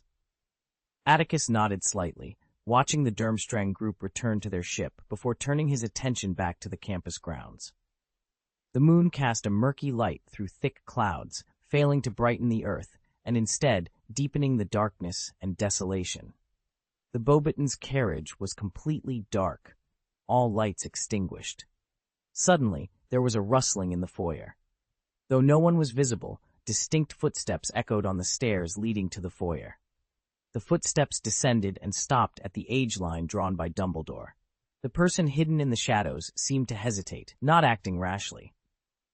For a moment, the only sounds in the hall were the crackling of burning torches and the eerie whistle of the wind. This silence persisted for about 10 minutes. Finally, the Invisible One made a decision. She crossed the age line drawn by Dumbledore, allowing the floating silver coils to release a few wisps of silver mist. 1 second, 2-3 seconds. Nothing happened. The Hidden One let out a suppressed cheer, standing contentedly under the Goblet of Fire, clutching the parchment she intended to throw in, already imagining the fame and fortune that awaited her. But suddenly, an immense force took hold. Invisibly, as if a pair of giant hands grasped her body, she was swung up like a shot put and hurled back over the coil. "Oh!" The Ravenclaw girl, who had hoped to take a shortcut, lay in pain on the cold ground 10 feet away, wailing. Perhaps the reflection on the clean marble floor made her realize she had been exposed. As the pain became unbearable, she struggled to her feet and instinctively touched her face, only to find a fluffy beard. "Oh," she cried out again, this time in shame. Covering her face, she sobbed and ran upstairs, quickly disappearing from view, vanishing from view. To be honest, Miss Fawcett's disillusionment charm still holds a certain degree of potency. Atticus Blaine chuckled. I agree with you, Atticus, Dumbledore replied in an amused tone.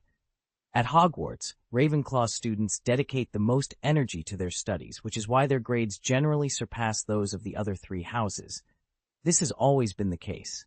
Frankly, I didn't expect anyone to catch up so quickly. Miss Fawcett may have prepared the age-enhancing potion in advance. Just then, a rhythmic tapping sound echoed on the floor, interrupting Atticus and Dumbledore's conversation and drawing their attention back to the movement in the hall. Professor Moody? Atticus's eyelids flickered slightly. He looked at the figure emerging from the shadows and raised his voice. What is he doing here at this hour? I suppose Alastor is on patrol, Dumbledore said calmly, his silver eyebrows lifting slightly. Alastor has spent his life battling evil. His experience and instincts are no less sharp than yours or mine. Clearly, he senses that if someone intends to act, tonight would be the opportune moment. It seemed Dumbledore's words were accurate. Professor Moody, leaning on his crutches, remained outside the age line. His magical blue eye darted around in its socket, as if scanning for anyone with ulterior motives lurking nearby. After a minute, he confirmed the area was secure and began to circle the goblet of fire. His gaze was fixed on the rough surface of the goblet, as if, like Karkaroff, he was checking for any tampering. After a while, Professor Moody paused. He studied the sleeping portrait on the wall for a moment, then turned and left the foyer, heading outside the castle. Is he going to patrol the grounds? Atticus took a sip of hot tea and shook his head slightly. He should get himself some warmer clothes. It's quite chilly outside. If he falls ill, the Defense Against the Dark Arts class will rely on me to cover for him. Dumbledore smiled, helplessly. It was evident that sometimes the Slytherin traits in Atticus were quite pronounced. One shouldn't expect him to be overly tolerant of those he disliked. Dumbledore was about to offer some justification for Alastor's impulsive behavior at the start of the school year when the rhythmic tapping of the cane sounded again, interrupting him. Moody, who had just left the castle moments ago, returned. Instead of heading upstairs, he once again paused outside the age line. His magical eye swayed left and right a few times before locking on to the goblet of fire. The broken face that appeared in the center of the panoramic telescope bore a deep expression. Atticus slowly placed his teacup on the mantelpiece, his gaze fixed on the light and shadow. His brows slightly arched, and his purple eyes were as deep as an abyss. Meanwhile, Dumbledore, seated on the sofa, quietly leaned forward, his face expressionless. A slight chill glimmered in his blue eyes behind the half-moon spectacles, as the warmth from the fireplace mingled with the cold draught seeping through the door. Dumbledore's silver-white beard and hair swayed gently in the breeze that combined with the chill. After standing silently for a while, Moody crossed the age line with a solemn expression and positioned himself beneath the goblet of fire. He reached into his pocket, and when he withdrew his hand, a folded note lay in his palm. A pale curse light flashed, and the blue-white flames of the goblet of fire flickered violently. Even the roughly carved cup itself trembled, as if it seemed to be resisting something. However, in the end, this resistance was subdued and everything returned to calm. The parchment in Professor Moody's hand vanished in the peculiar flames that had just appeared. Gulp, gulp, gulp. Moody's action of uncorking the wine bottle he always carried was noticeably impatient. He took a few hurried sips, and the sudden rush of liquid down his throat, combined with his erratic breathing, caused him to cough violently twice. Realizing the commotion he had caused, Professor Moody limped away on his crutches. Instead of heading upstairs, he quickly moved to the side of the hall, his figure swiftly disappearing into the shadows of the underground passage leading to Slater Wood. Interesting, Atticus Blaine murmured. The clouds parted in the sky, revealing a bright moon. Atticus raised his teacup once more, casting a calm glance at Dumbledore, who returned the look with equal composure. He repeated, "Interesting." End of this chapter.